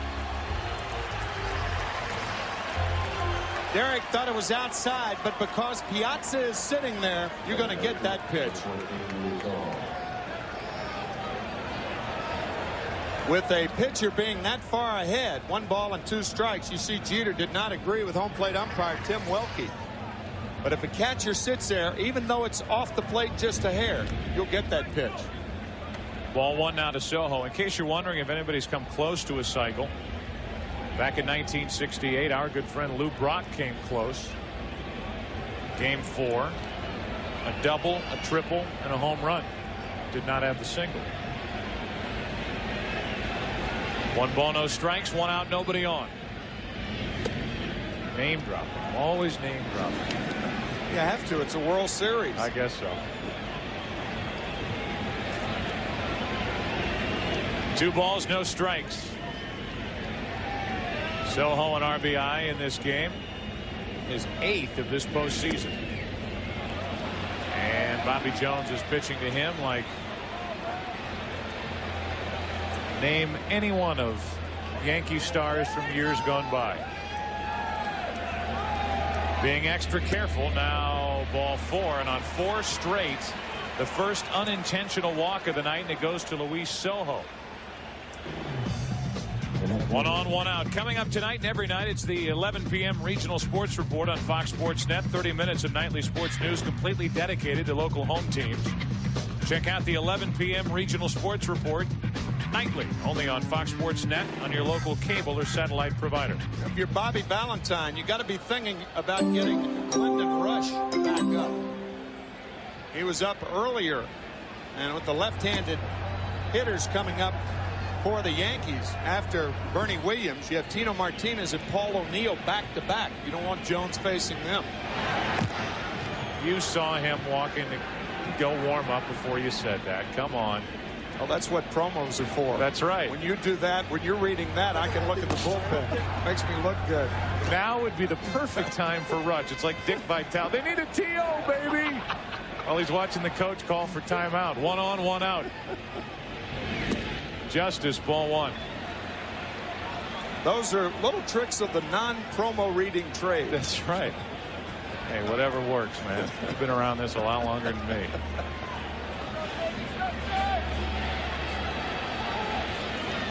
Yankees leading 3-2. Game 4, 1 on, 1 out. Justice.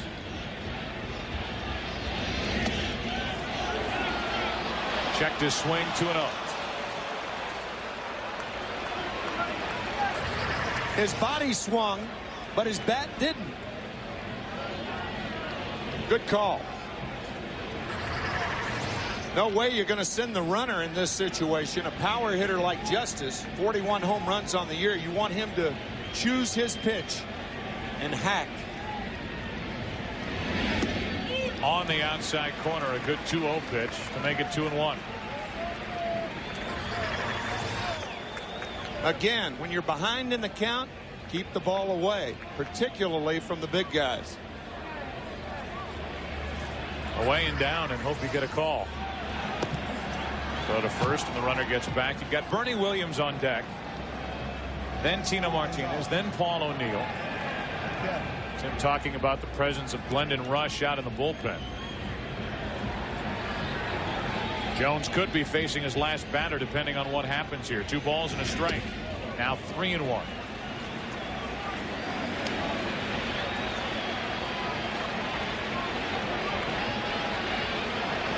At the very least, a decision coming up for Bobby Valentine if Justice should reach.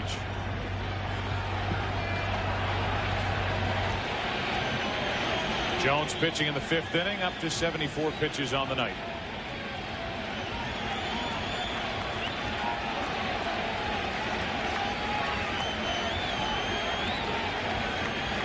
Again, this is not a time to send the runner. Joe Torre does that occasionally, but usually it's guys like Soho hitting, Brocious hitting, or O'Neill hitting, not with a power guy.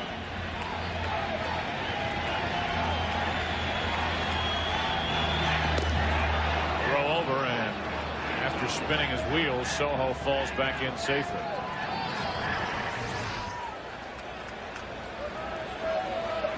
Remember, we were kidding in the first game about those offensive counts, those Don Rickles counts, yes. 2-0, 3-0, the Dennis Leary counts. Yeah. Yep, this is one right here. This is when the hitter is at his most offensive. There goes the runner, and a ground ball to the right side. Alfonso makes the play, gets the out. Sensational play by Edgardo Alfonso, 2 out. He is all over the place. The play he made the last inning on Posada, and now the dive, and he gets to his knee quickly to throw out Justice. Extension, quick throw, got him.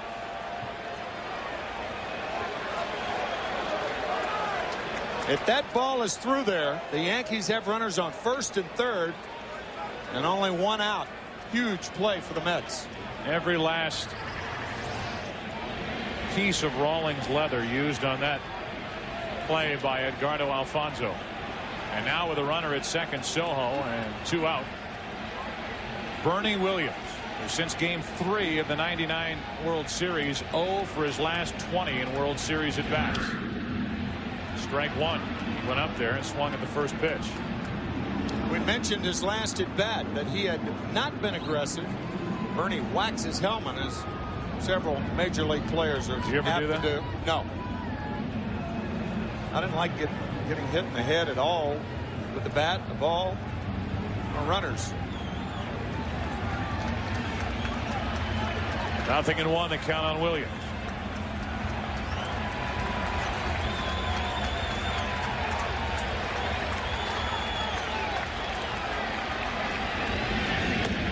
Here are the Yankees looking for 3 consecutive World Series victories.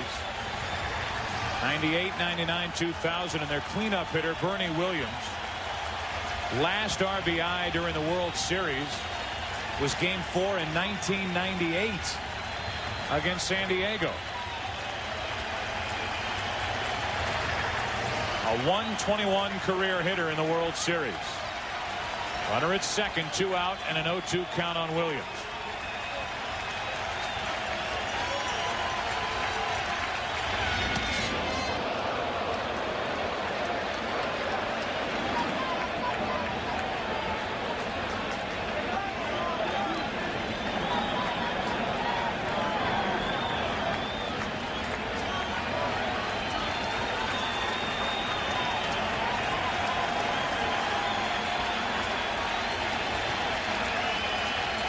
Now Williams backs out.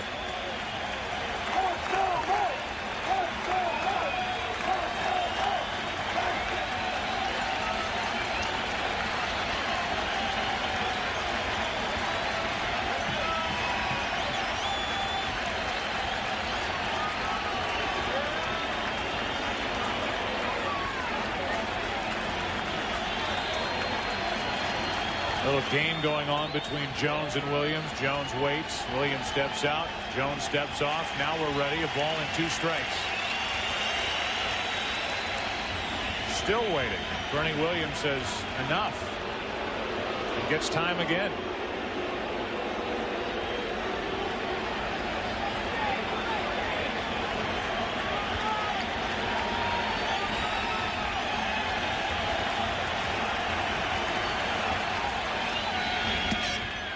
Two and 2.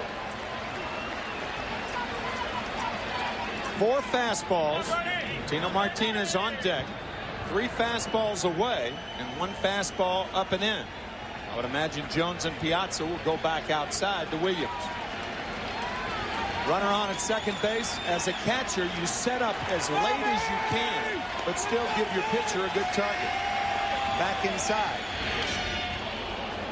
A pretty good rip. 2 balls, 2 strikes.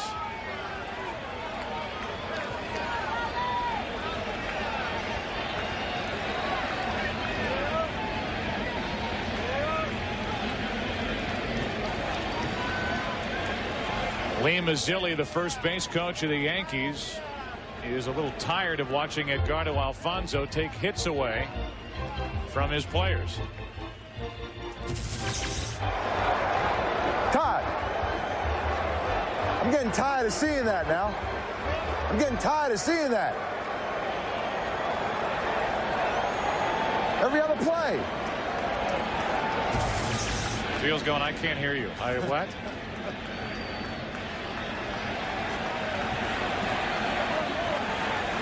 He's played third. He could play short. He's an all-star second baseman.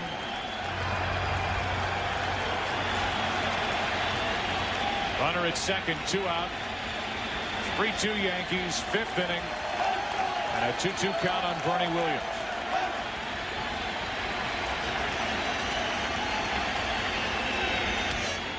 That's foul. Big over the top hook. That's the first curveball that Jones has thrown Williams in this ball game. And Bernie had a swing at it like he wasn't expecting it.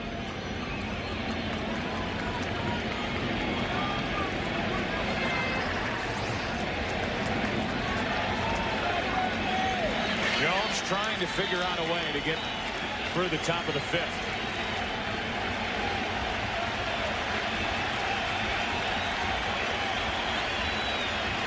Runner at second with 2 out. Jones again steps off.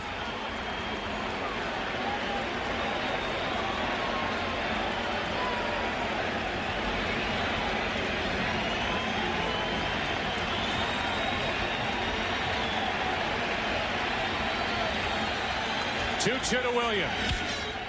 Right at the shortstop Bordick. Bernie Williams thinking, what do I have to do? Now 0 for his last 21 in World Series play. Edgardo Alfonzo tonight, 2 terrific plays. That in the 4th, this in the 5th. Halfway through game 4, 3-2 Yankees.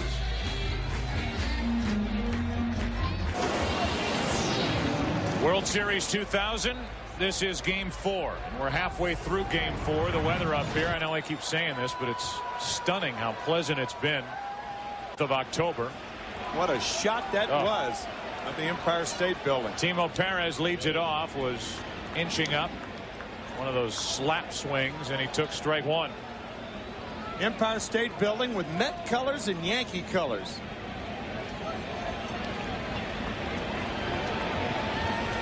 Oh, and 1 the count. Fly ball into right for Paul O'Neill. 1 away. Perez 1 out of 3. The batter will be Edgardo Alfonzo. While you're up here and you're covering a Subway World Series, for someone like myself, someone who wasn't around and somebody who wasn't a witness to some of those Subway World Series, it is a treat to get the different dailies, the different papers, and not only read about, as you see some of the writers hard at work here tonight at Shea Stadium, not only read about the series that we're covering here in 2000, but also to read about those great Subway series in that stretch.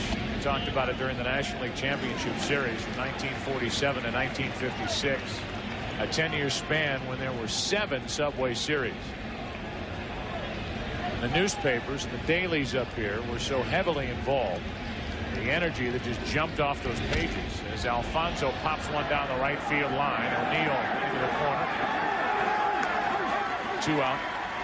And the names of some of the greats, writers and the columnists, those old Subway Series days, time when there were multi-editions. As Piazza walks in, Joe Torre walks out. We may have a pitching change here in the bottom of the 5th inning. So before Piazza bats, we'll continue talking about this series and its history when we come back. Nagel's finished in the 5th. Stunned expression on Denny Nagel's face looking at Joe Torre.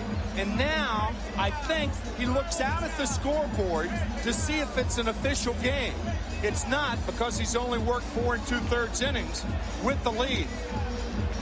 Shaking hands and immediately leaving, and Denny Nagel is none too happy about being removed here, but certainly you can understand it with Piazza coming up. Piazza coming up. Piazza blasted a 2-run home run in the 3rd inning to make it a 3-2 game. We'll get to Cohn in 1 second. You go back to the first at bat. In the 1st inning, he hit an upper deck shot foul, or at least second deck shot foul here. And now with 2 out, nobody on, Piazza will take on former New York Met and a guy who starred here at Shea Stadium for the Mets, David Cone.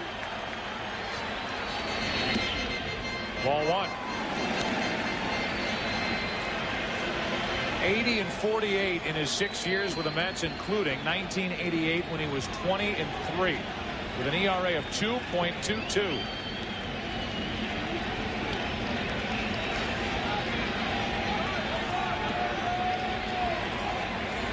One ball, no strikes on Piazza. 1-1.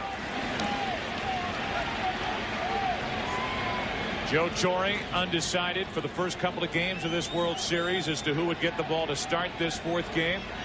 Denny Nagel got the call, but Cone gets the early call out of the bullpen as he keeps it away from Piazza.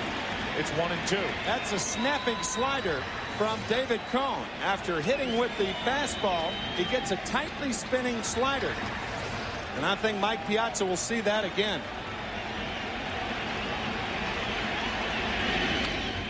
And he spoiled it to stay at the plate. Go back in time to David Cone as a New York Met. With the Mets from 87 to 92. He had wicked stuff. And was a guy that, whether it was Davey Johnson or someone else, they just gave him the ball and let him do his thing, and he racked up some pitch counts that were staggering during his time with the Mets. A 1-2. Piazza pops it up. So Joe Torre makes the move. He brings David Cone out of the bullpen, and here it's Shea. He gets Mike Piazza to end the fifth inning. A pop up to the second baseman. And a combination of Nagel and Cone tonight. The Yankees up by 1 after 5. This week on Fox NFL Sunday, it begins with JB, Terry, Howie, and Chris on America's favorite pregame show. Then Randy Moss and the Vikings look to stay undefeated.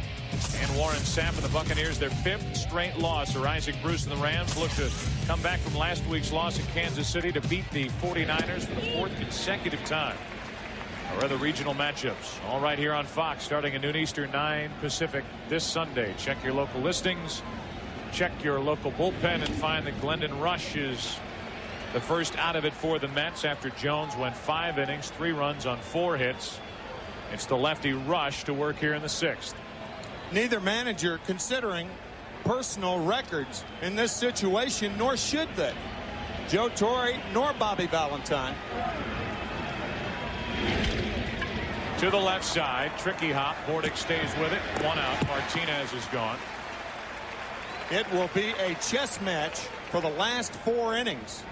Yeah, I was going to bring up earlier, with there being no DH in these games in the National League City at Shea, a little different for Joe Torre than in the League Championship Series when Nagel was on the mound. When Nagel was on the mound and he struggled in the middle innings, he went right to Jeff Nelson.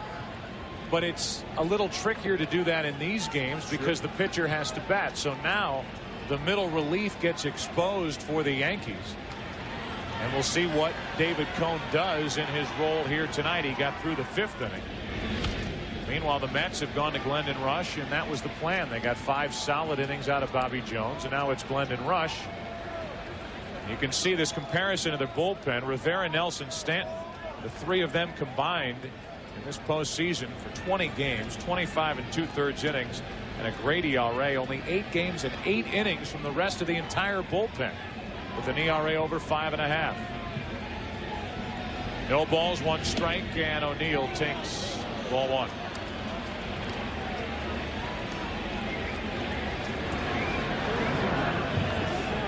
So Joe Torre, who cut his teeth managing in the National League with these Mets back in that style, can't hide your bullpen forever. There's a ground ball up the middle, is a base hit. Even Alfonso can't get to it as O'Neill is on. He's 2 out of 3 tonight and 9 out of 15 in this World Series. Now Joe Torre will get somebody up in the bullpen, because if Posada or Grotius get on, and he'll also get someone up on the bench, and that someone is Jose Canseco or Jose Vizcaíno, depending on whether Joe needs and the Yankees need a long ball or a base hit.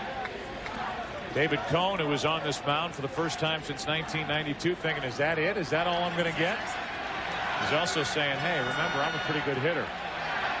but not in this situation if the inning should fall to the number 9 spot, which is 3 spots away.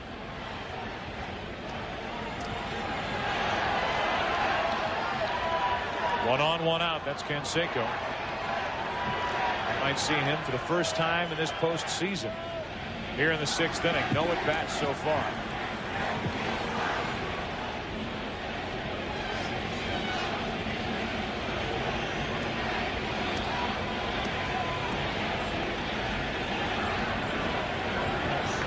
There's David Cohn, right-handed thrower, left-handed batter. Hoping he gets a chance to swing the bat. One on, one out. Posada takes ball 1. I think the only way that David Cohn would get a chance to swing the bat is if Posada homers or Brocious homers. If there are men on base, however, I don't think David hits. 1 ball, 1 strike on Posada. Glendon Rush on the mound, who lives in Seattle, Washington. Over the offseason, after getting a taste of life as a Met at the end of last season when he was traded here from Kansas City, Jeff Nelson getting loose for the Yankees, Glendon Rush flew here and worked out at Shea Stadium with Dave Wallace, the pitching coach. Wallace came down to New York and Rush came all the way across the country. They worked on some mechanics, talked about the philosophy of pitching. Glendon Rush, who went into spring training vying for a spot in the rotation, won that derby between Bill Pulsifer, the left-hander Bobby Jones, and that man Rush. Posada pops it into left. The Park will hold it on Bayani. 2 out. I think Dave Wallace working on the mechanics of Glendon Rush and also the mechanics of the mind and his confidence. Once your mechanics as a pitcher is established, then the other is so important, knowing you belong. Boy, does Glendon Rush ever belong on this team. He has just been terrific in the postseason.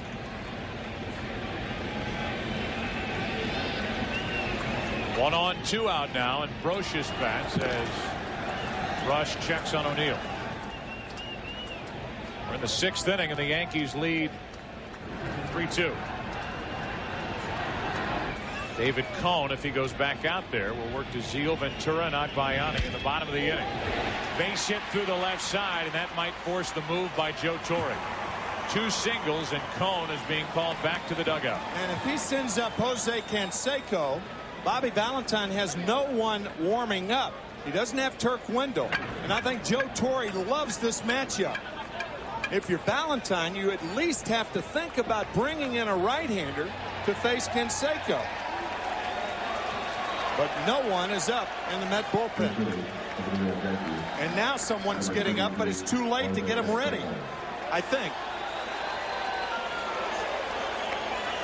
Jose Canseco, the 1989 American League Championship Series, Game 4 at Skydome. This home run with the A's against the Blue Jays, the 5th tier of the left field bleachers. The ball officially measured at 480 feet. But those in the park that game, and I know Bob Costas and Tony Kubek did that game, I'll tell you it went about 500 feet, maybe more, as Rick White loosens up. But it is going to be Glendon Rush against Jose Canseco. He might get him out, but Joe Torre loves this matchup. He noticed no one was up for the Mets in their bullpen. And now Rush is forced to pitch to Canseco because Rick White's not ready.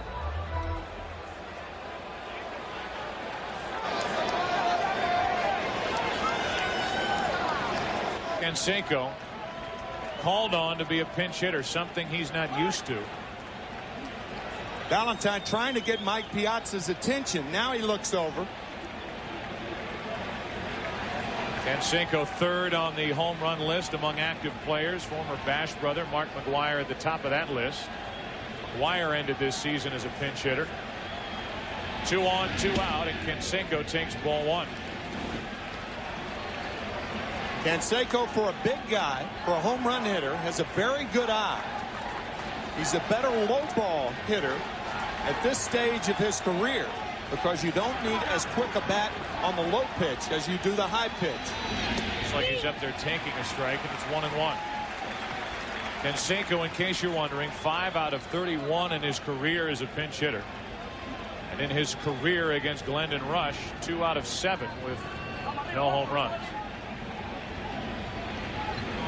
2 hits in the inning.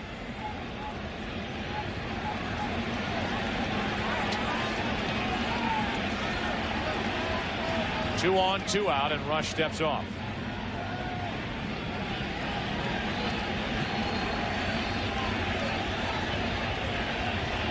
Canseco trying to add to a 3-2 Yankee lead. 2-1.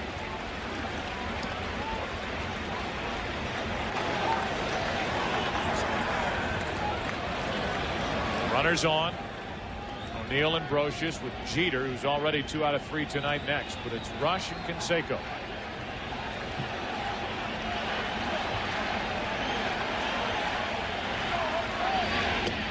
Tied him up, strike 2. So you can look at Jose Canseco with the hands that low. There's no way he's going to hit a ball that is up. That makes him a low ball hitter. Futile swing right there.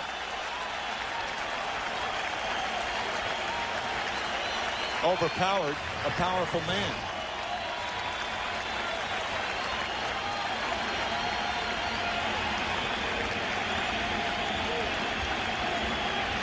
The 25-year-old left-hander Glendon Rush with a 2-2 to Canseco. Got him looking.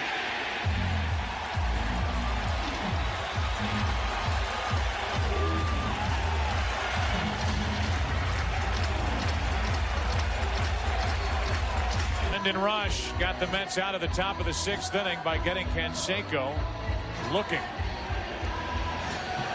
Hitting major league pitching is very difficult, but rarely would a left-hander overmatch Jose Canseco like Glendon Rush did. One wave of the bat. First pitch is high, the next one's a strike, and look at this swing right here. And then he strikes out on a fastball on the inside part. So Jose Canseco, as Jeff Nelson takes over, who was last at the plate October 1st and has been quoted as saying, I don't know what good I'm going to be as a pinch hitter. Yeah. I don't know what I add to this team. Added a strikeout and got the Mets out of trouble in the top of the inning as Nelson deals with Zeal and starts him with a strike. Zeal 0 for 2. Ventura and Agbayani will follow. Jeff Nelson trying to protect a 6th inning 3-2 lead. 1 ball, 1 strike, and that nasty slider. You know, we talked about it in the opening. Todd Zeal, Joe Torre saying before the game that there is not a fastball he cannot turn around right now with that quick bat. 2-1.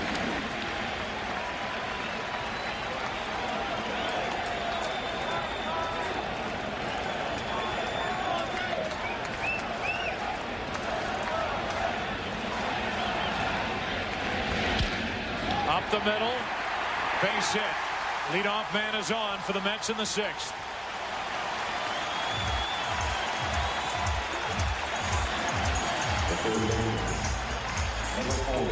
Last night, Robin Ventura, first at bat, did that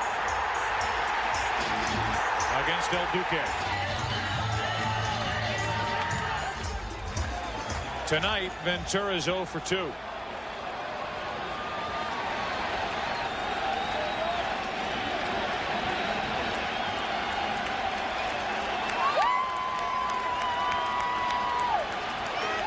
Tying run at first with nobody out in the 6th inning.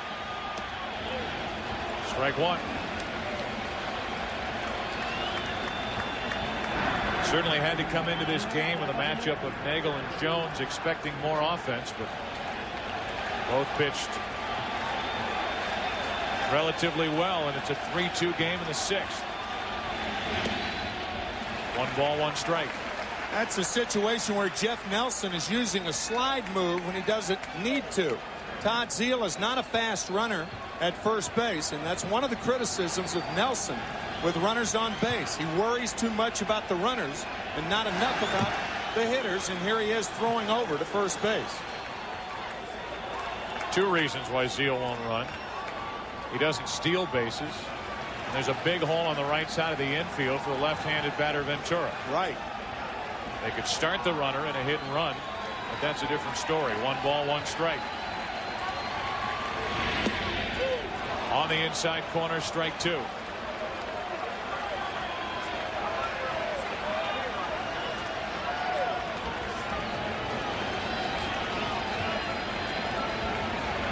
Ventura 3 out of 14 in this World Series.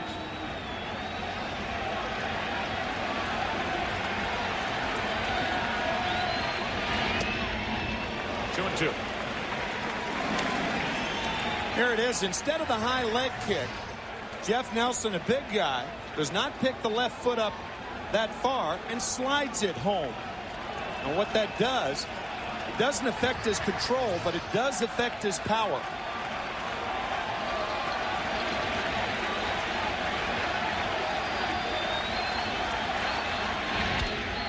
The opposite way. Justice coming on. 1 out.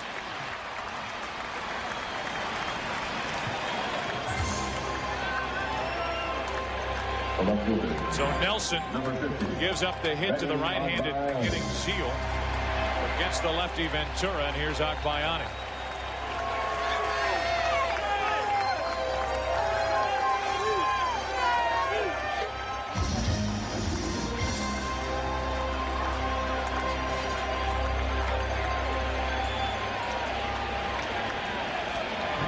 Now Mike Stanton getting loose. This game's only in the 6th inning. Runner at first, 1 out. On the outside corner. Agbayani trying to do everything he can to add his name to the list of unlikely World Series heroes. It is a long list. Agbayani last night put the Mets on top for good in the 8th. He lines one to Nelson, double play. Nelson stuck the glove out, stabbed it, fired over to first, and the double play ends the 6th. Now to the 7th, 3-2 Yankees. Back after this from your local Fox station. It's been that way since the bottom of the 3rd when Mike Piazza hit a home run. Scoreless through the middle innings. And now it's Jeter with Soho and Justice to follow against Glendon Rush.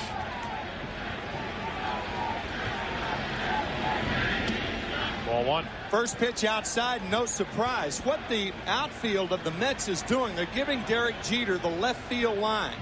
There is a huge area to left field. That one is hit the opposite way, but Alfonso's on the other end of it, 1 out. In baseball, that's known as pitching them away and playing them away. And that's what the outfield was doing then. When Joe Torre made the pitching change, as we watch this smash to the second baseman Alfonso again, Joe Torre made the pitching change back in the 5th inning. We were talking about the beat writers and the columnists from the New York dailies up here during the Subway Series days, talking about that great stretch, and again from 1947 to 1956, a 10-year span, 7 Subway Series, and some of the names of those writers, and some are still here bridging that gap. Ball 1 to Soho. Dave Anderson, who was with the Brooklyn Eagle, now with the Times, who was here. Jack Lang, who was with the Long Island Press. Paper's defunct, but Jack Lang is still going. That's low. 2 balls, no strikes on Soho. Milton Richmond with UPI, Jimmy Cannon, New York Post, Dick Young, the New York Daily News, Herb Gorin from the New York Sun, wrote the old scout column, and now the men and women who fill these newspapers day after day with story after story, and they've had plenty to write about over the last couple of weeks. 3 balls and a strike on Soho.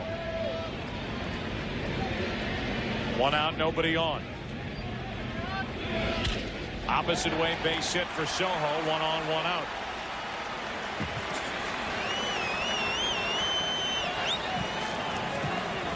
Now, there were more teams, are more teams today than there were 44 years ago. Only 16 teams compared to 30 today. 2 teams west of the Mississippi, Kansas City and St. Louis. Playoff teams, there are 8 playoff teams now. If you won your pennant, you were in the World Series. Minimum salary, $200,000 now. Only $6,000 then. So things have changed dramatically. And the World Series share, forget it. It will probably be about $330,000 to $340,000 a man this year.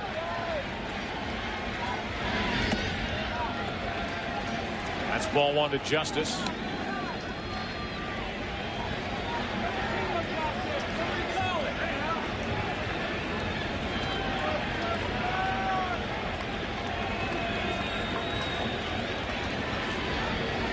Glendon Rush trying to pitch around a 1-out hit by Soho. That's on the outside corner. 1-1. 20-game winners, though, the interesting stat at the bottom of that graphic. 20-game winners, 9 then, 4 this year. So fewer teams, more 20-game winners. 2 balls and a strike on Justice. The reason for that is pitchers were pitching with 3 days rest. There were 4-man pitching rotations. Pitchers pitching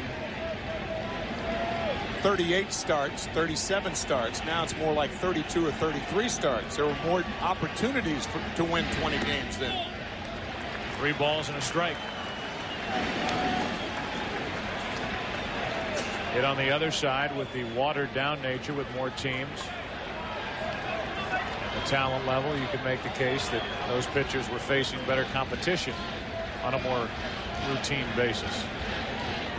Runner at first, 1 out, 3 balls and a strike on Justice. Glendon Rush shot into center.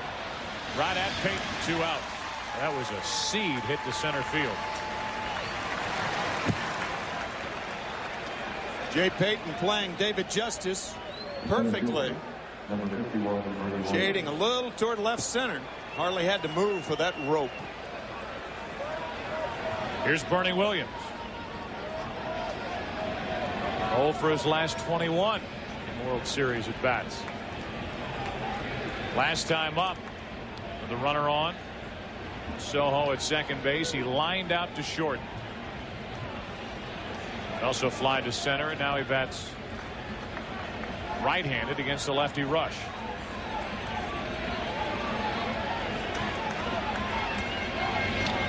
Strike 1. There was a time when the switch hitter Bernie Williams was a better, more dangerous right-handed batter, but that isn't the case.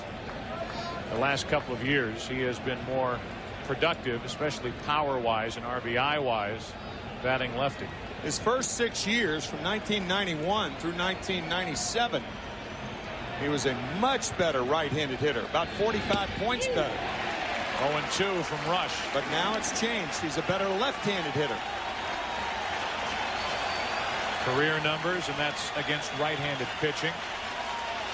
And against left-handed pitching. 0-2 the count as this crowd gets to its feet here at Shea.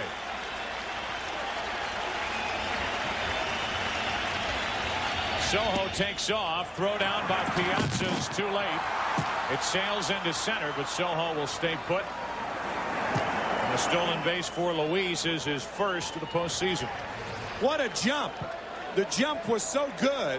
Mike Piazza would have been better off putting it in his pocket. No chance to get Soho. Watch this jump Soho has against Glendon Rush. Oh, man. He's halfway there before the ball was delivered. Now he's just holding his helmet. Well-timed stolen base by Soho.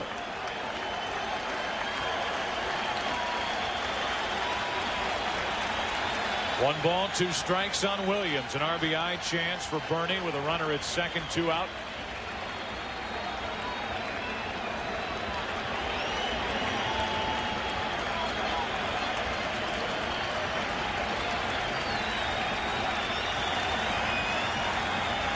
Rush with a 1-2 count. We'll do it again.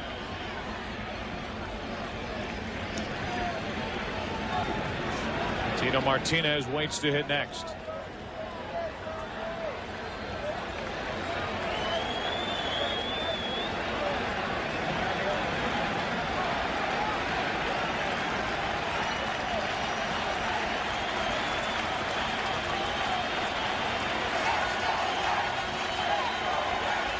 A 3-2 Yankee lead, a chance for another.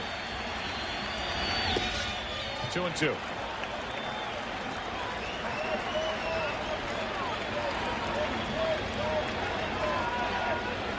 The postseason overall, Williams 1 out of 14 with runners in scoring position. 4 RBIs total.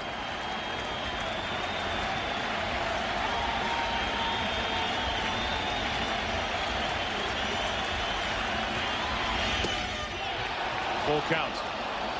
Luis Sojo, a very experienced base runner, realizes there are 2 outs and 2 strikes. We talked about it last night. When you, as the runner on at second base, see that ball in the hitting area, you take off. 2 strikes, 2 outs.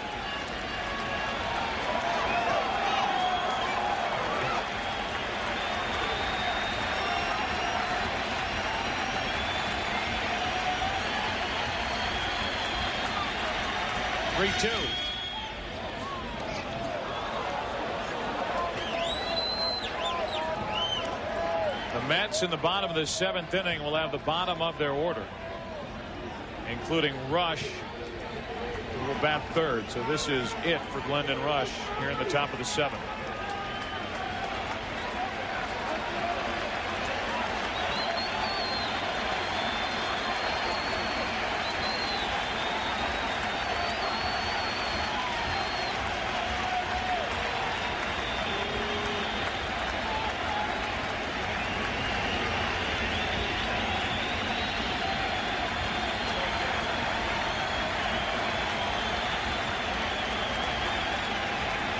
To Williams.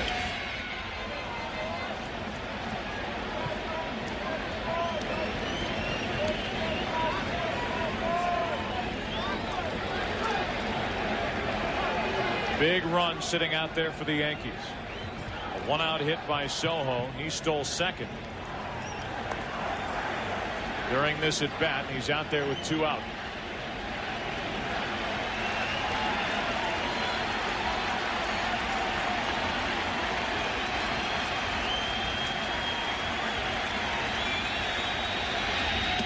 Time to stretch. Bernie Williams 0 for 15 in this World Series. Yankees lead 3-2. All right, Pat. Up above the Bud 1 airship, Budweiser would like to thank LaGuardia Tower for ensuring the safety of the airship in the 2000 World Series. LaGuardia right next door. The Bud 1 airship up above, and down below, plenty of action. Even in a 3-2 game. Yankees up by a run, bottom of the 7th. And the Mets will bat. Here's Jay Payton. Greeting old fans down there below the booth. Yep.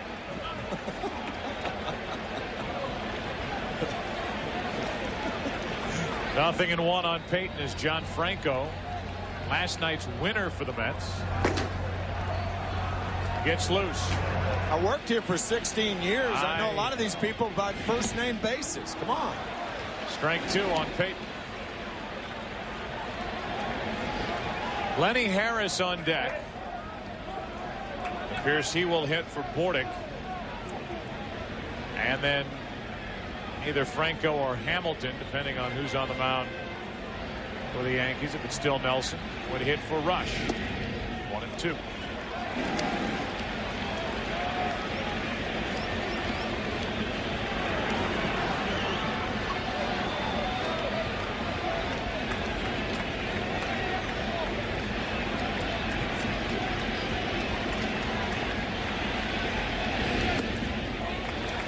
Payton able to lay off that pitch. 2 balls, 2 strikes. Jeff Nelson, 4 straight sliders. 2 that caught the outside corner. Mike Stanton ready.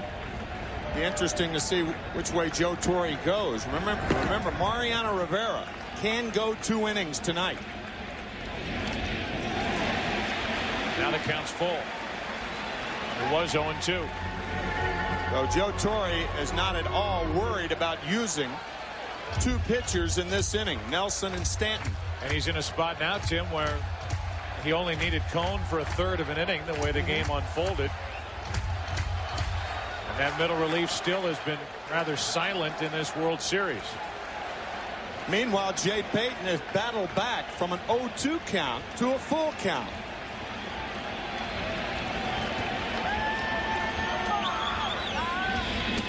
On the outside corner, 1 out.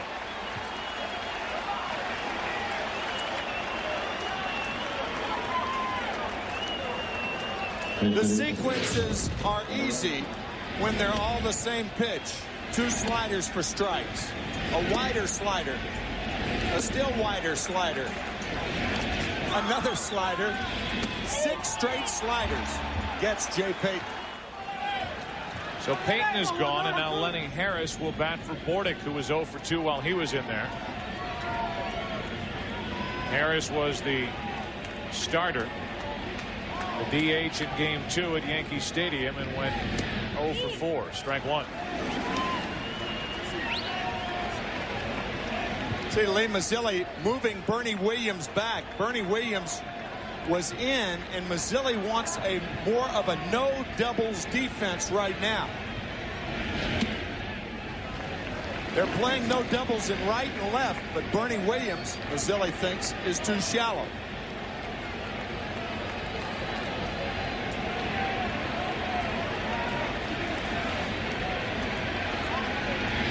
Lenny Harris with a good swing, but it's 1-2.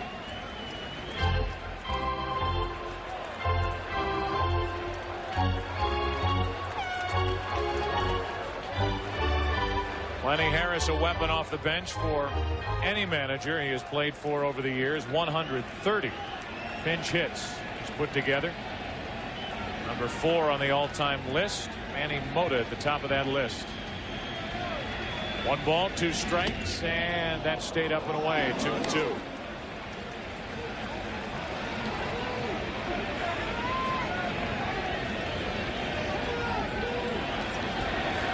Darrell Hamilton on deck. Pitcher's spot is next.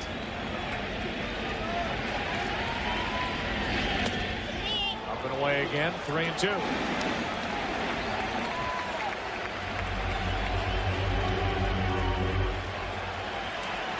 Those eyes have seen plenty of baseball over the years. 52 years of it.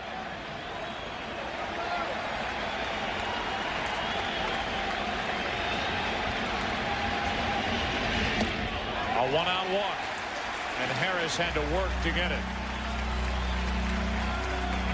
Thing about pinch hitting Lenny Harris, I think Joe Torre is going to make the move right now to Mike Stanton, because Harris is a base running threat, and Jeff Nelson is very easy to steal against.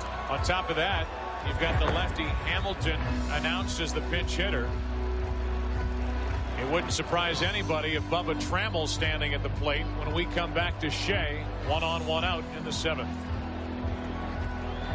Pitching change here in the 7th inning, and he talks to us about struggles that the Yankees have had this postseason in the bullpen. I'm just fortunate that when we've had a breakdown in the bullpen in the postseason, it's been in games that we've had a little room to breathe. And you can't not go to the people that have gotten you here and have pitched well here. Even Mariano gave up a 3-run home run. He's going to be my closer, and in every game we're in a position to close. So now it's Stanton with 1 on, 1 out. Good numbers for Mike. Did not appear in the league championship series, by the way. Postseason 2-0. Good ERA, and it is Bubba Trammell at the plate, batting for Darrell Hamilton, who was hitting for Glendon Rush, who pitched 2 shutout innings.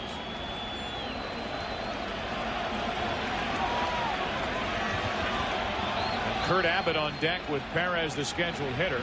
Abbott's going to have to come in the game and play short, as Bordick has been lifted for a pinch hitter in the 7th inning as well. Strike 1 on Trammell. Trammel's done a nice job off the bench for Bobby Valentine. That was game 1. Game-tying 2-run single. Last night, an insurance tally in the 8th inning with a sac fly off Stanton, who he faces now.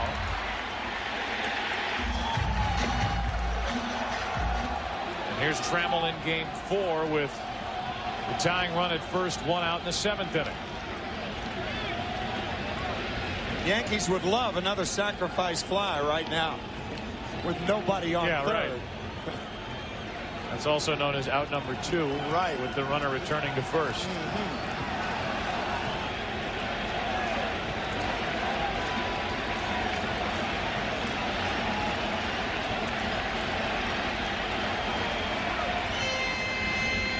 Breaking ball misses, ball 1. We flash back to game 3 of the National League Division Series. The Mets and the Giants on that Saturday afternoon, won by the Mets in the 13th inning by Benny Agbayani's home run. In the 8th inning, a fielder's choice to Lenny Harris. He stole second base, and Edgardo Alfonso got a single off Rob Nin to tie it. A 1-1. That's a strike, 1 and 2. That sent the game into extra innings. And as we said, Agbayani finished off the Giants. That gave the Mets a 2-1 lead. And the next day, Bobby Jones pitched that dazzling 1-hitter.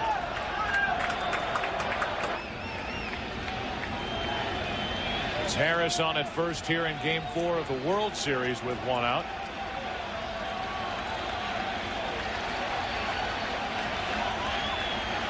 Trying to reach Stanton, who deals with Trammell. 1-2 pitch. 2 out.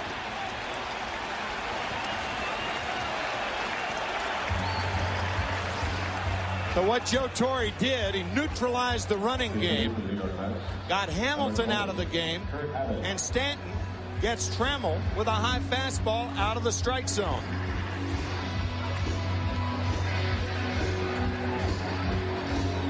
So now Kurt Abbott will bat.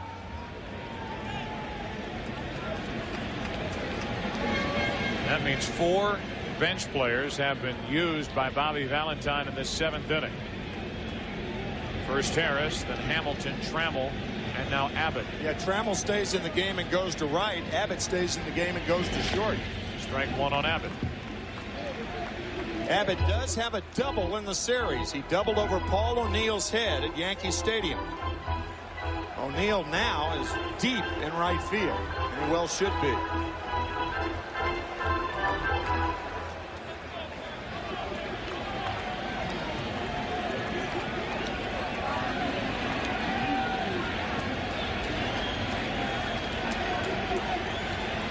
Two outs here in the 7th inning. Tying run at first for the Mets, Lenny Harris.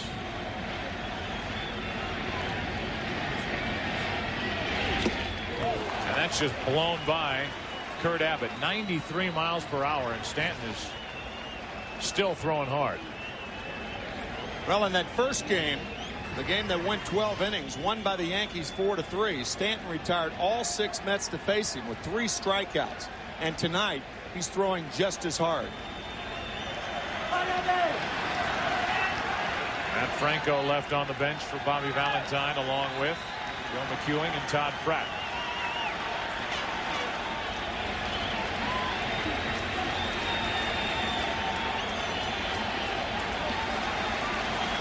Harris at first with 2 out. Abbott strikes out. Mike Stanton comes in the game, strikes out Trammell, then Abbott. And after 7 in game 4, the Yankees still leading 3-2. 3-2 Yankee lead as game 4 goes to the top of the 8th inning. Joe Buck, Tim McCarver with you. Bob Brenly down by the field. And I think 2 things. A, each manager ought to be happy with the starts that they got. Denny Nagel for the Yankees, Bobby Jones for the Mets. They were good enough. It's a 1-run game here in the 8th inning. And on top of that, John Franco's on the mound, and Bobby Valentine told us before the game, everybody's always asking me about my contract. Because I stop some of them mid-sentence and say, what about John Franco's contract? Can you imagine having to do without John Franco on this Mets team? Bobby thinking that John Franco can pitch another 4 years, and he's 40 years old right now. That's how good a shape number 45 is in. Won last night's ball game. And he'll be facing a couple of left-handers to lead it off here in the 8th inning.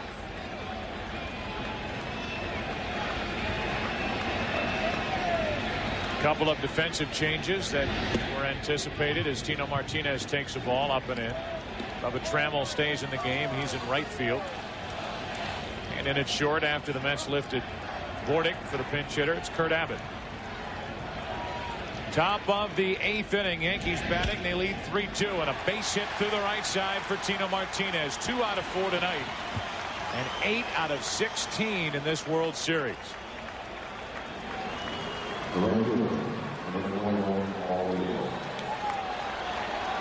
Paul O'Neill has not sacrificed since 1993, so forget about it.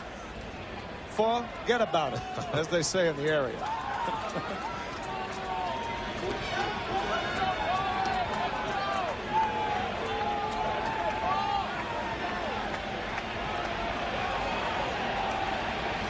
One on, nobody out. O'Neill.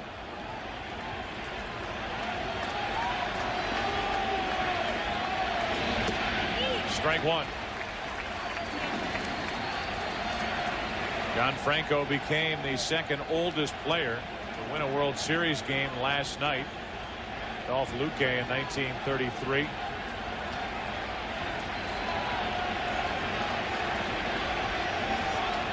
Pride of Havana, Cuba. The oldest. And slowing away. 1 ball, 1 strike.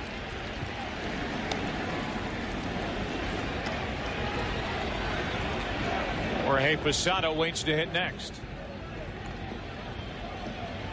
Then it's Brocious, a leadoff hit by Tino Martinez. It is possible that Joe Torre would put the hit and run on, even though you have a left-handed pitcher, left-handed hitter.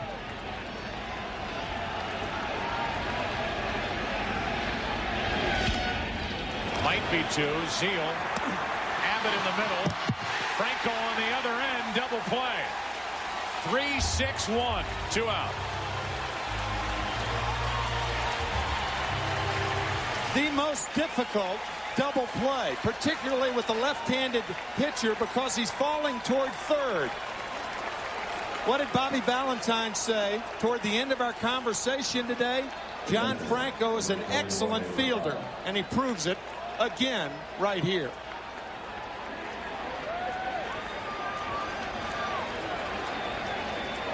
Zeal with a strong throw, and then Abbott. Perfect throw with Franco on his way to the bag, and O'Neill not running all that well. That factors in.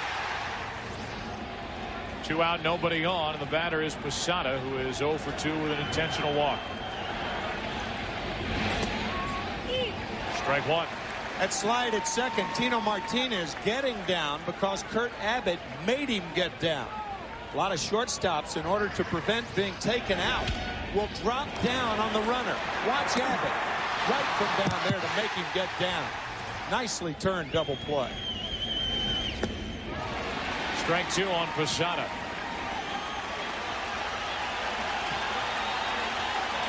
The Mets in the bottom of this 8th inning will have Alfonso, Piazza, and Zeal. Franco trying to keep it a 1-run game.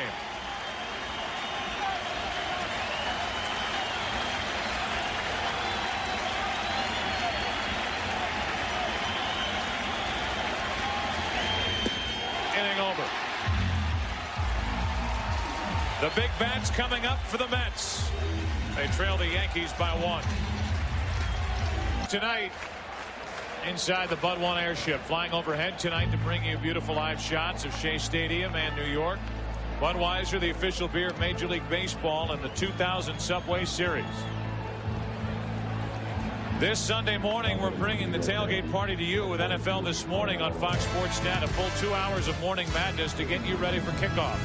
Chris Myers leads the NFL This Morning breakfast bunch for Chalk Talk, Trash Talk, Bagels, and Donuts. Add in comedian Jay Moore, and you get the most raucous and rocking Sunday morning pregame show anywhere. NFL This Morning this Sunday at 10 a.m. Eastern, 7 Pacific, only on Fox Sports Net on your local cable or satellite provider. Well, we're in the 8th inning, and with the Yankees leading 3-2,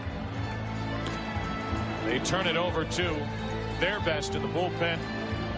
One of the best ever in the postseason out of a bullpen, Mariano Rivera. touched up for a home run the other night by Jay Payton of the Mets. That narrowed the gap to 6-5. That was in game 2. Yankees carrying a 6-0 lead going into the top of the 9th inning. And the Mets are hoping not only to tie it here in the 8th, but if they do, the pitcher spot is hitting number 2 in the 9th inning. So if they tie it, they also get Rivera out of the ball game. Perhaps. Benitez getting ready for the Mets. It's Alfonso at the plate. Strike 1.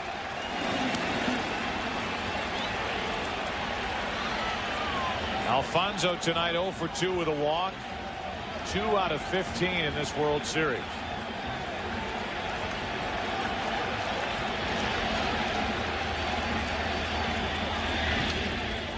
Oh, 2. May have noticed with Piazza on deck where Posada was setting up. That is a pitch that Rivera has come up with this year. Setting up inside. He doesn't cut that pitch. It just stays on that level plane. If Posada sits up outside to a right-handed hitter, that's his cutter right here. Alfonso into right field. O'Neill coming to get it. 1 out. Paul O'Neill is doing everything he can for these Yankees in the World Series. Bothered by a sore right hip, piling up hits and playing a strong right field. O'Neill had to play deeper for Alfonso. He has good power the other way. Well, that made this play a little tougher. Nicely done.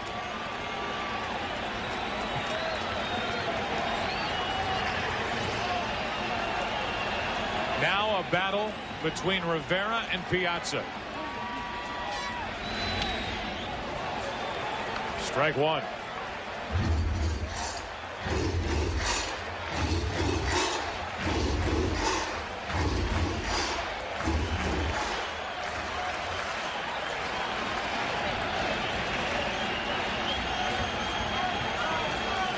Game 2 against the Mets. 1 inning. 3 earned runs. The home run hit by Payton. 1 ball, 1 strike.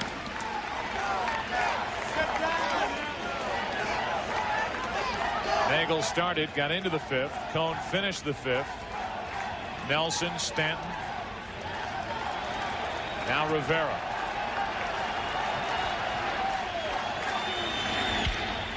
To the shortstop, Jeter. 2 out.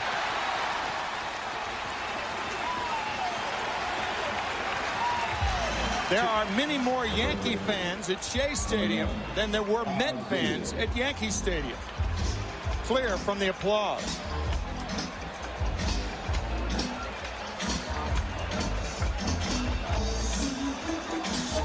Now it's Seal.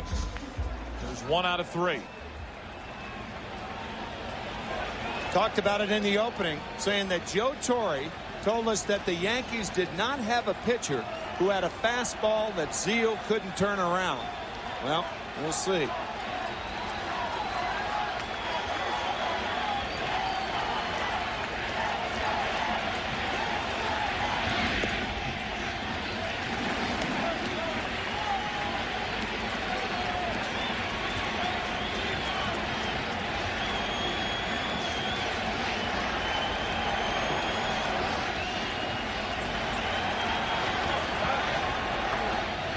Seal on 1-0. 1 ball, 1 strike.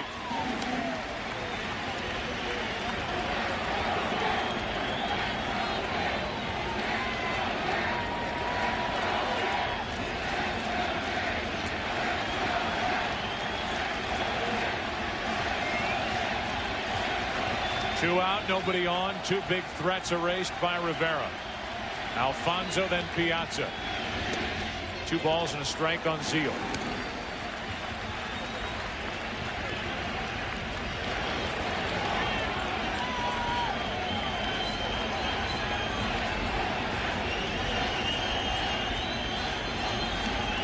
Home plate umpire wants to check the baseball.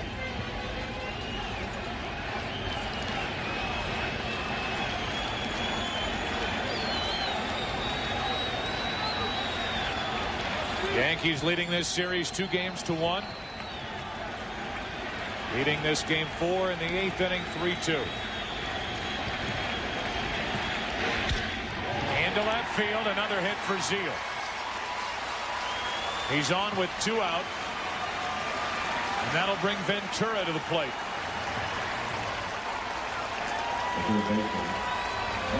Now he turned that fastball around, didn't he? I think Joe McEwing is a potential pinch runner here, and yeah, here he comes. Zeal, we mentioned earlier, has no stolen bases. He's not a fast runner, so McEwing properly being put in the ball game.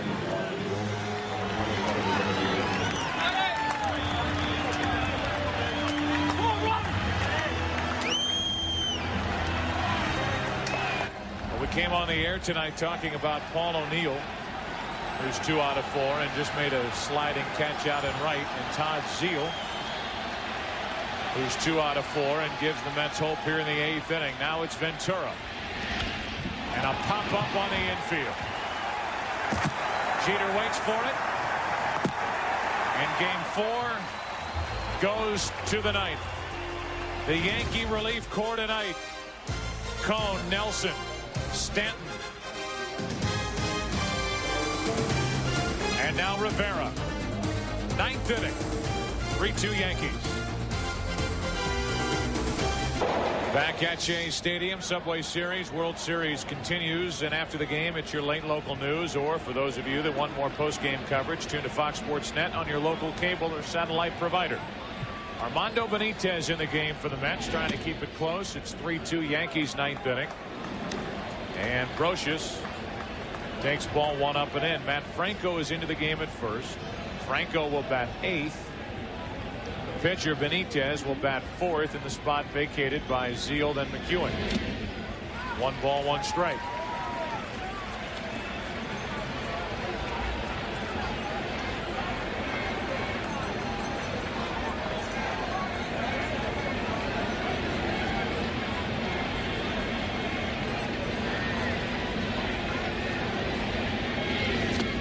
That's strike 2. It's Brocious now. It's Rivera on deck, and then Jeter.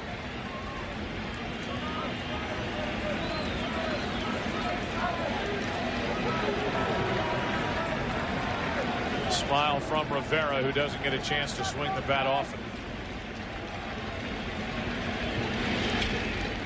In case you're wondering, Rivera has had 2 plate appearances in his major league career, both in postseason, and none during interleague, by the way.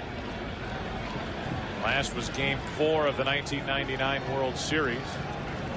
He's 0 for 2.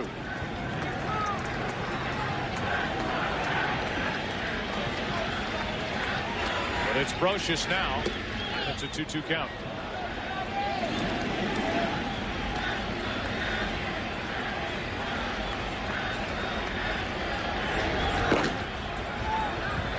Dwight Gooden getting loose for the Yankees in their bullpen. Now 3-2. Doc Gooden getting loose in case the Mets tie it in the bottom of the 9th inning. Rivera will go no more than 2 innings.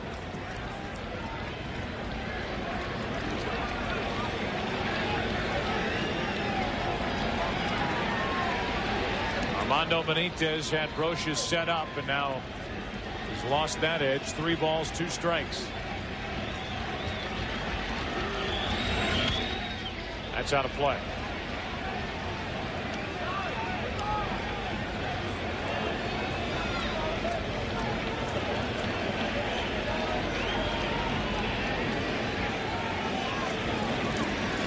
Benitez last night got the save, pitched a scoreless 9th, allowed a leadoff hit to Knobloch. Got around it. Brocious fights it off. The Mets in the bottom of this 9th inning will have Agbayani, Payton, and then Matt Franco.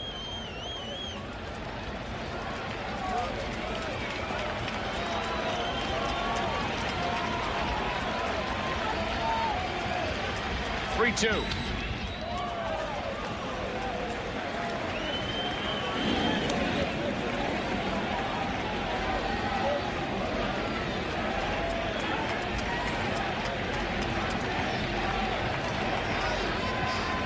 Yankees trying to go up 3-1 in this 2000 World Series.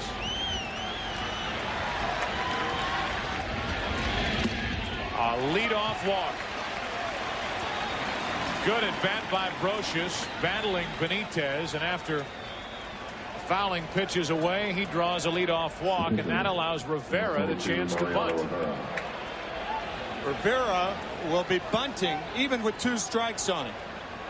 Joe Torre does not want to take a chance.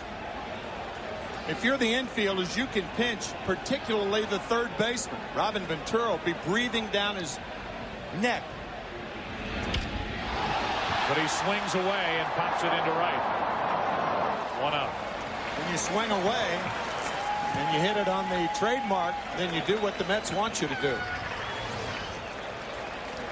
Squaring around and now swinging. Ventura was about 10 feet from Rivera when he made contact.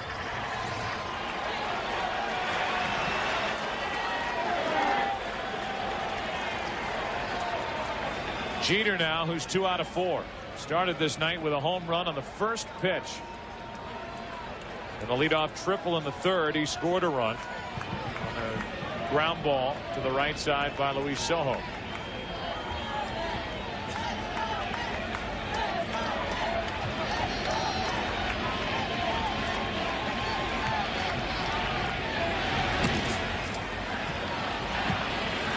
Look how close Robin Ventura was to Mariano Rivera when he made contact. He's in the foreground right there.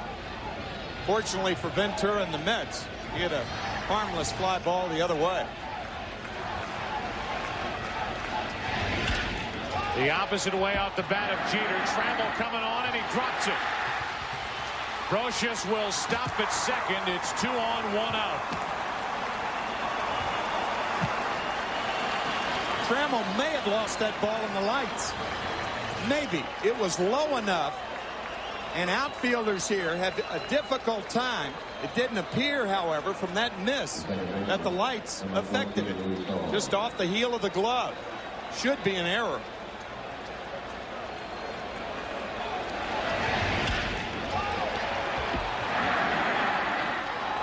Brocious going back a couple of steps and can only go to second.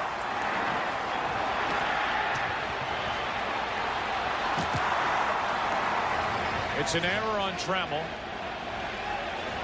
And it's 2 on, 1 out. A walk, an error in the inning, and Luis Sojo stands in.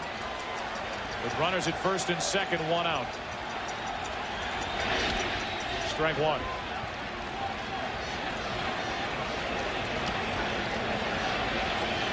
The odds are 10-1 against Sojo pulling a ball against Benitez. His natural stroke's the other way anyway.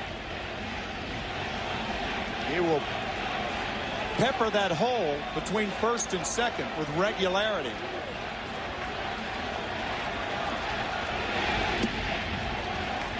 One and 1.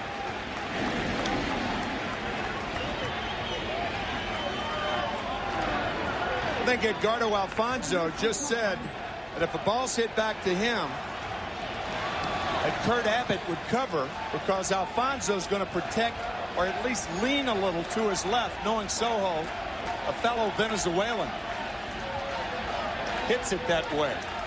Runners go, and a foul out of play off to the right.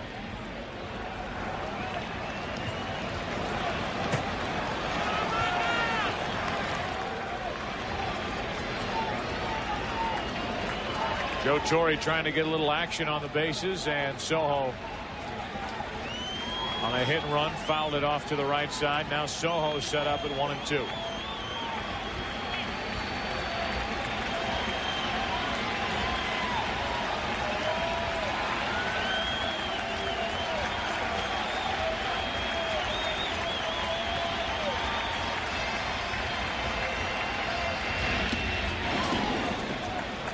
Still 1 and 2.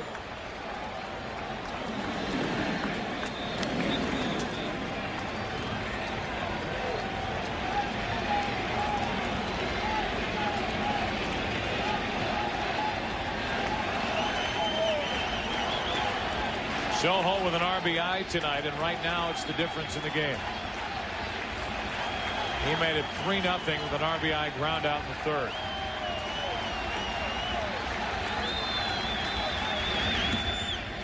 Two balls, two strikes.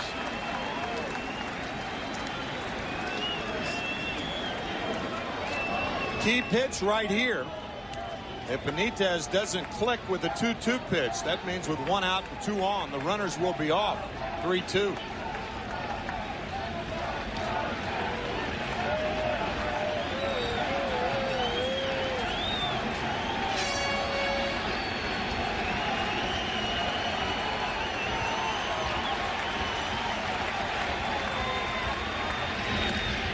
It is 3-2.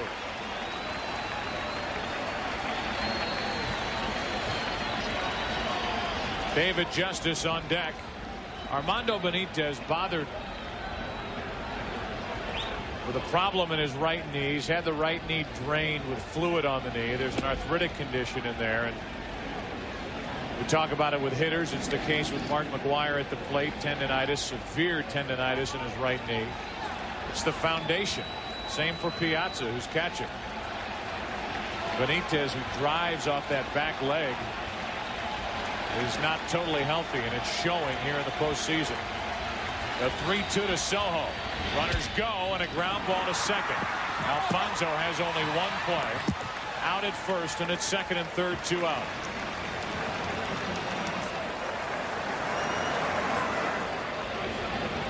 That's how important that 2-2 pitch was. If that same ball is hit without the runners running, it's a double play, inning over. But because it was 3-2, runners running, no play at second, and Alfonso forced to go to first. Now the inning continues.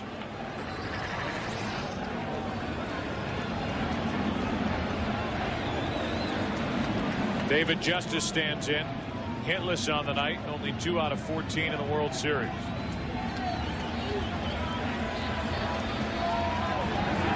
I think David Justice a more dangerous hitter than Bernie Williams at this time.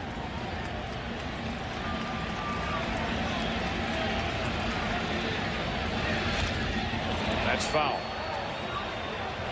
The difference is, and you can imagine what Bobby Valentine's thinking right now, if you put Justice on intentionally, Benitez has run a 3-2 count to 3 hitters thus far in this inning, and you really can't trust his control.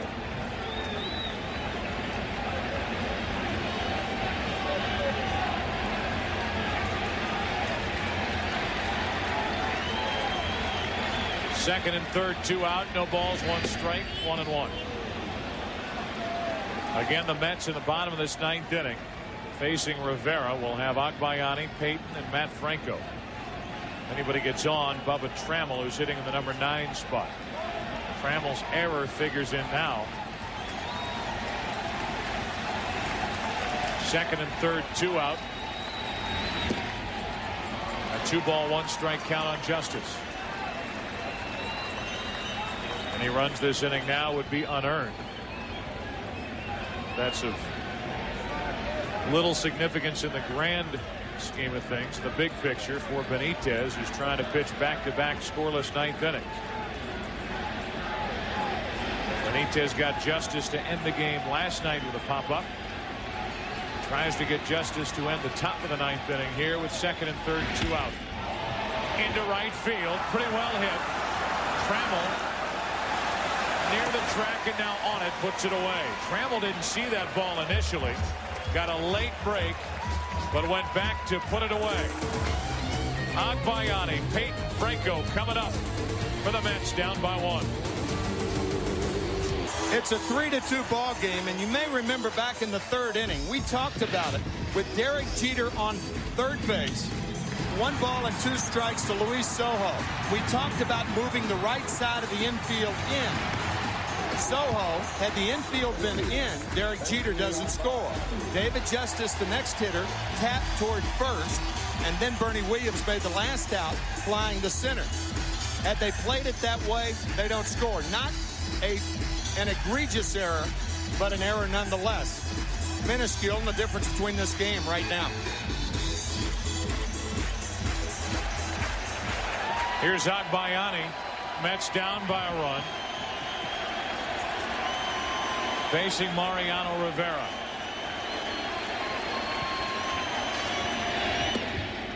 And taking ball one. Blade Bellinger is in the game in left field. David Justice finished for the rest of the night.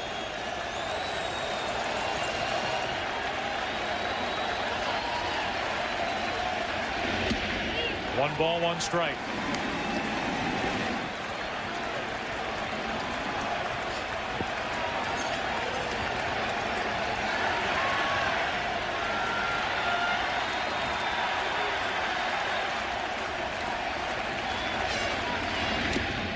Strike two.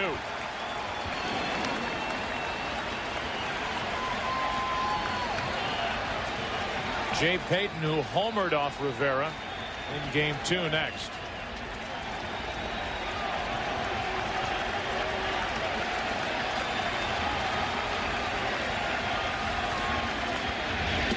Inside corner, one away.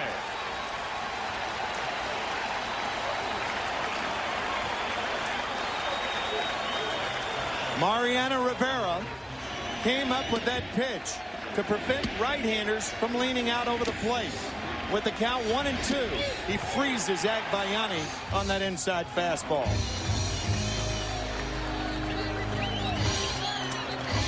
The Yankees 2 outs away from a 3-1 series advantage with a matchup of Andy Pettitte and Al Leiter going tomorrow night. Royals, the last team to come back with 3-1 deficit in the World Series. That's on the outside corner to Payton. Tomorrow it's Andy Pettitte against Al Leiter. Neither pitcher figured in the decision back in game one. The 12-inning affair, the 4-hour 51-minute game. Won by the Yankees. 1 ball, 1 strike on Payton.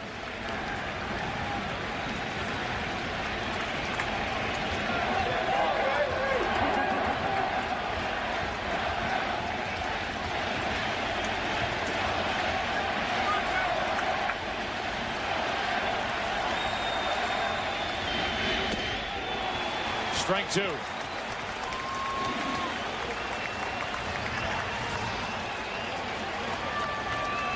Shoulder high fastball, and Jay can't lay off of it. Payton tonight, 2 hits, came in the postseason hitting 184.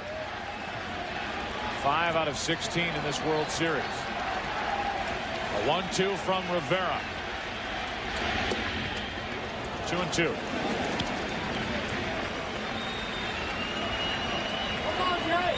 Matt Franco,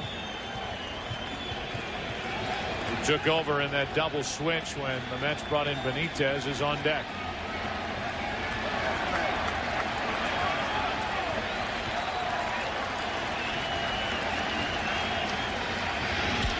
That's foul.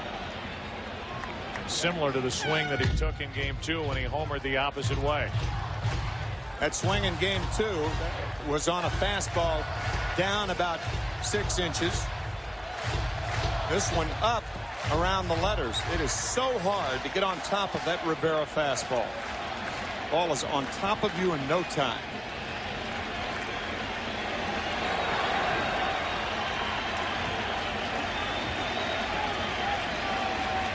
Two to Payton.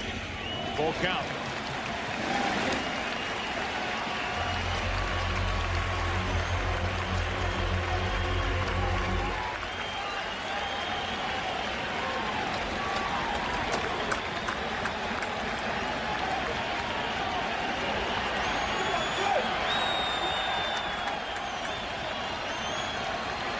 Three balls, 2 strikes. Tying run at the plate. Payton stays in there.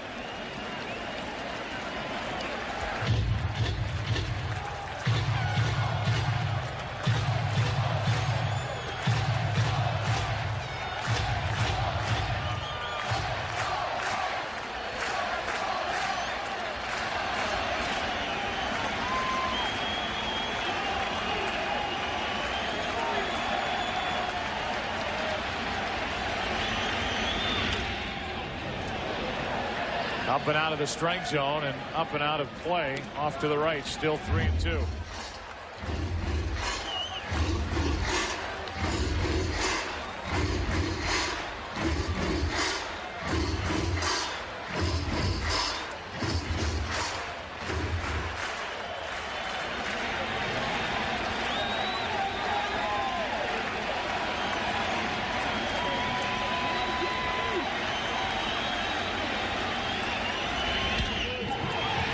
In the air to left, Bellinger back a few. 2 out. And the last hope for the Mets is Matt Franco, who on July 10th last year here at Shea Stadium delivered against Mariano Rivera. Bottom of the 9th inning to give the Mets a 9-8 win. Alfonso scoring the winning run. That gave the Mets their first ever series win against the Yankees. That was last July. Franco, the tying run at the plate with 2 out, nobody on in the 9th. Ball 1.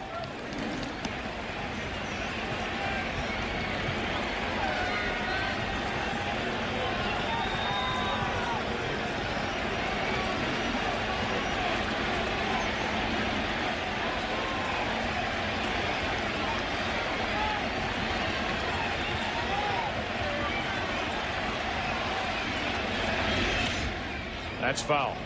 Trying to jerk it out of here. 1 ball, 1 strike. He was doing and trying to do exactly that.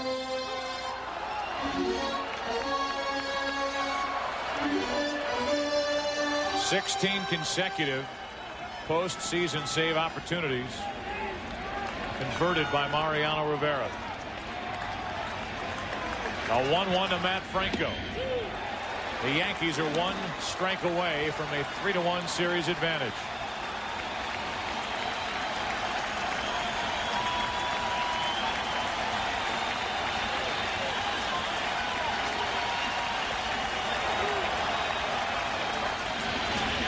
Yankees win game 4.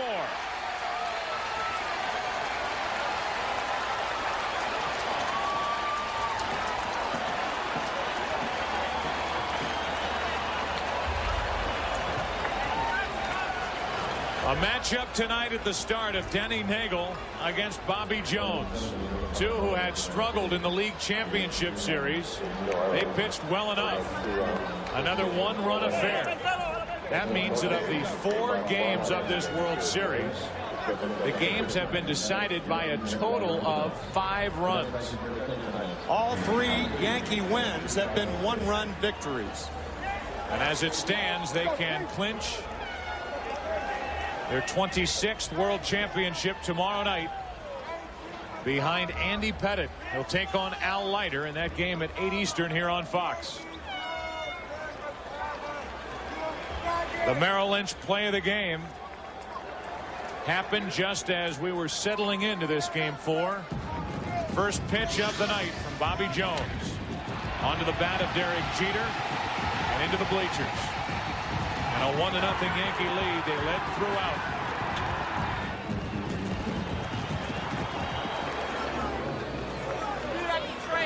Let's go down to Keith Olbermann standing by with Derek Jeter. Keith.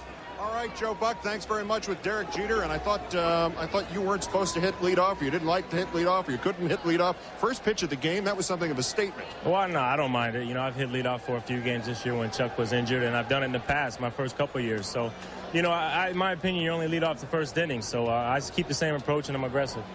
Is there some sense in a game like this, since you guys hadn't lost a World Series game since the second game in Atlanta in 1996, after they won last night, did you have a need for this game? Was there a stronger sense than there has been perhaps in recent years or earlier in this series? Not really. You know, we take the same approach every series, you know, whether it's the World Series or the first 2 rounds. And, you know, we've been fortunate the last few years. But this Met team, they're the best team we played in the World Series so far. And they're tough. We've had a lot of close games. And fortunately, this is a huge win for us. Do you, as they say, smell it at this point, up 3-1? No. I mean, we got to come out here ready to play because these guys don't want to lose. You know, they have a resilient team. They've been coming back the last couple of years on some tough teams, so we got to come out here ready tomorrow. Derek, I understand the last issue of the evening is the clothing may be damaged in there. You've had a flood in the Yankee clubhouse. The only thing you were defeated at all night? Yeah, that's what I heard. So hopefully we got our clothes out of the way. Eric, thanks. Let's bring in Paul O'Neill after another great game, and you're another win away from another World Series title. These are gut-wrenching games, man. I'm telling you, physically and mentally just exhausted when you walk off this field. It's one-run baseball, and, one play can change it. They've been great games. How about this triple binge that you were on all of a sudden? I thought there hadn't been any since, what, the 93? That's a long run for me. I tell you, this is a big ballpark, and when things happen down the lines, you're going to have some triples. But, both pitching staffs kept their team in the game.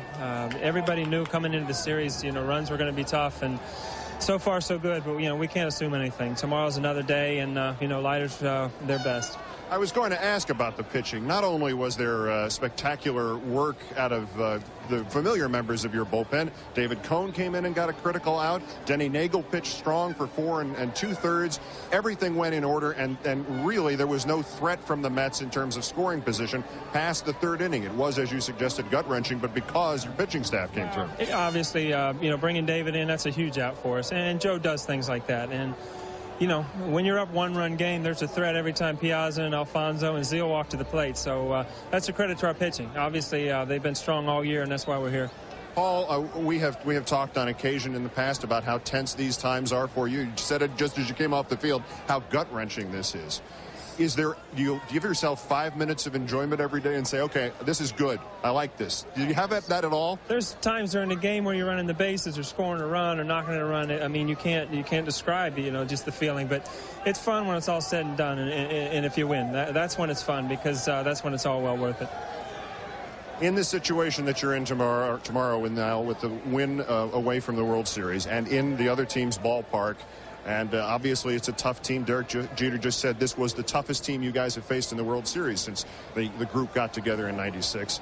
What are you expecting tomorrow? Just more of the same, another 1-run game, or would we have the luxury of a 2-run game tomorrow? I'd love it. I'd love to come out here and say we're just going to score runs. But, I mean, Leiter's been lights out against us every time he's pitched. I wouldn't be surprised if we have another 1-run game. There's no doubt that pitching is going to beat good hitting, and we just need some timely hits and hopefully give the ball to Mo again. All right, Paul, thanks. Congrats on the triples. Paul O'Neill. Let's go back upstairs to Joe Buck. Joe? All right, Keith, thank you. So a 3-2 win, another 1-run victory for the Yankees. And they end up now 3-1, the advantage through 4 games of the 2000 World Series, with Game 5 coming tomorrow night. Andy Pettitte against Al Leiter. So the Yankees had their 14-game World Series winning streak snapped last night. They're right back on the beam tonight with a 3-2 win. Tonight's game produced by Michael Weissman, directed by Bill Webb. Our tape producers Carol Langley McDermott and Aaron Stoikov. The associate director is Larry Lancaster. Our broadcast associates Derek Manning and Michael Fitzgerald. Steve Horn assisting us here in the booth. The pregame show produced by Gary Lang, directed by Ray Tipton. The associate director is Kathy Hunt. The broadcast associate, Brian Rome. The senior producer of Fox Sports is Bill Brown. And the executive producers of Fox Sports are Ed Gorin and David Hill. For Tim McCarver, Bob Brentley, Keith Olbermann, and Steve Lyons, I'm Joe Buck. So long from Shea Stadium. Final score is Yankees 3, Mets 2, and the Yankees lead this 2000 World Series 3-1. Stay tuned for your late local news, or for those of you that want more post-game coverage, tune to Fox Sports Net on your local cable or satellite provider for a special edition of the National Sports Report. Tomorrow, 8 Eastern on Fox, Andy Pettitte, Al Leiter. The Yankees will be gunning for their 26th World Championship. Good night.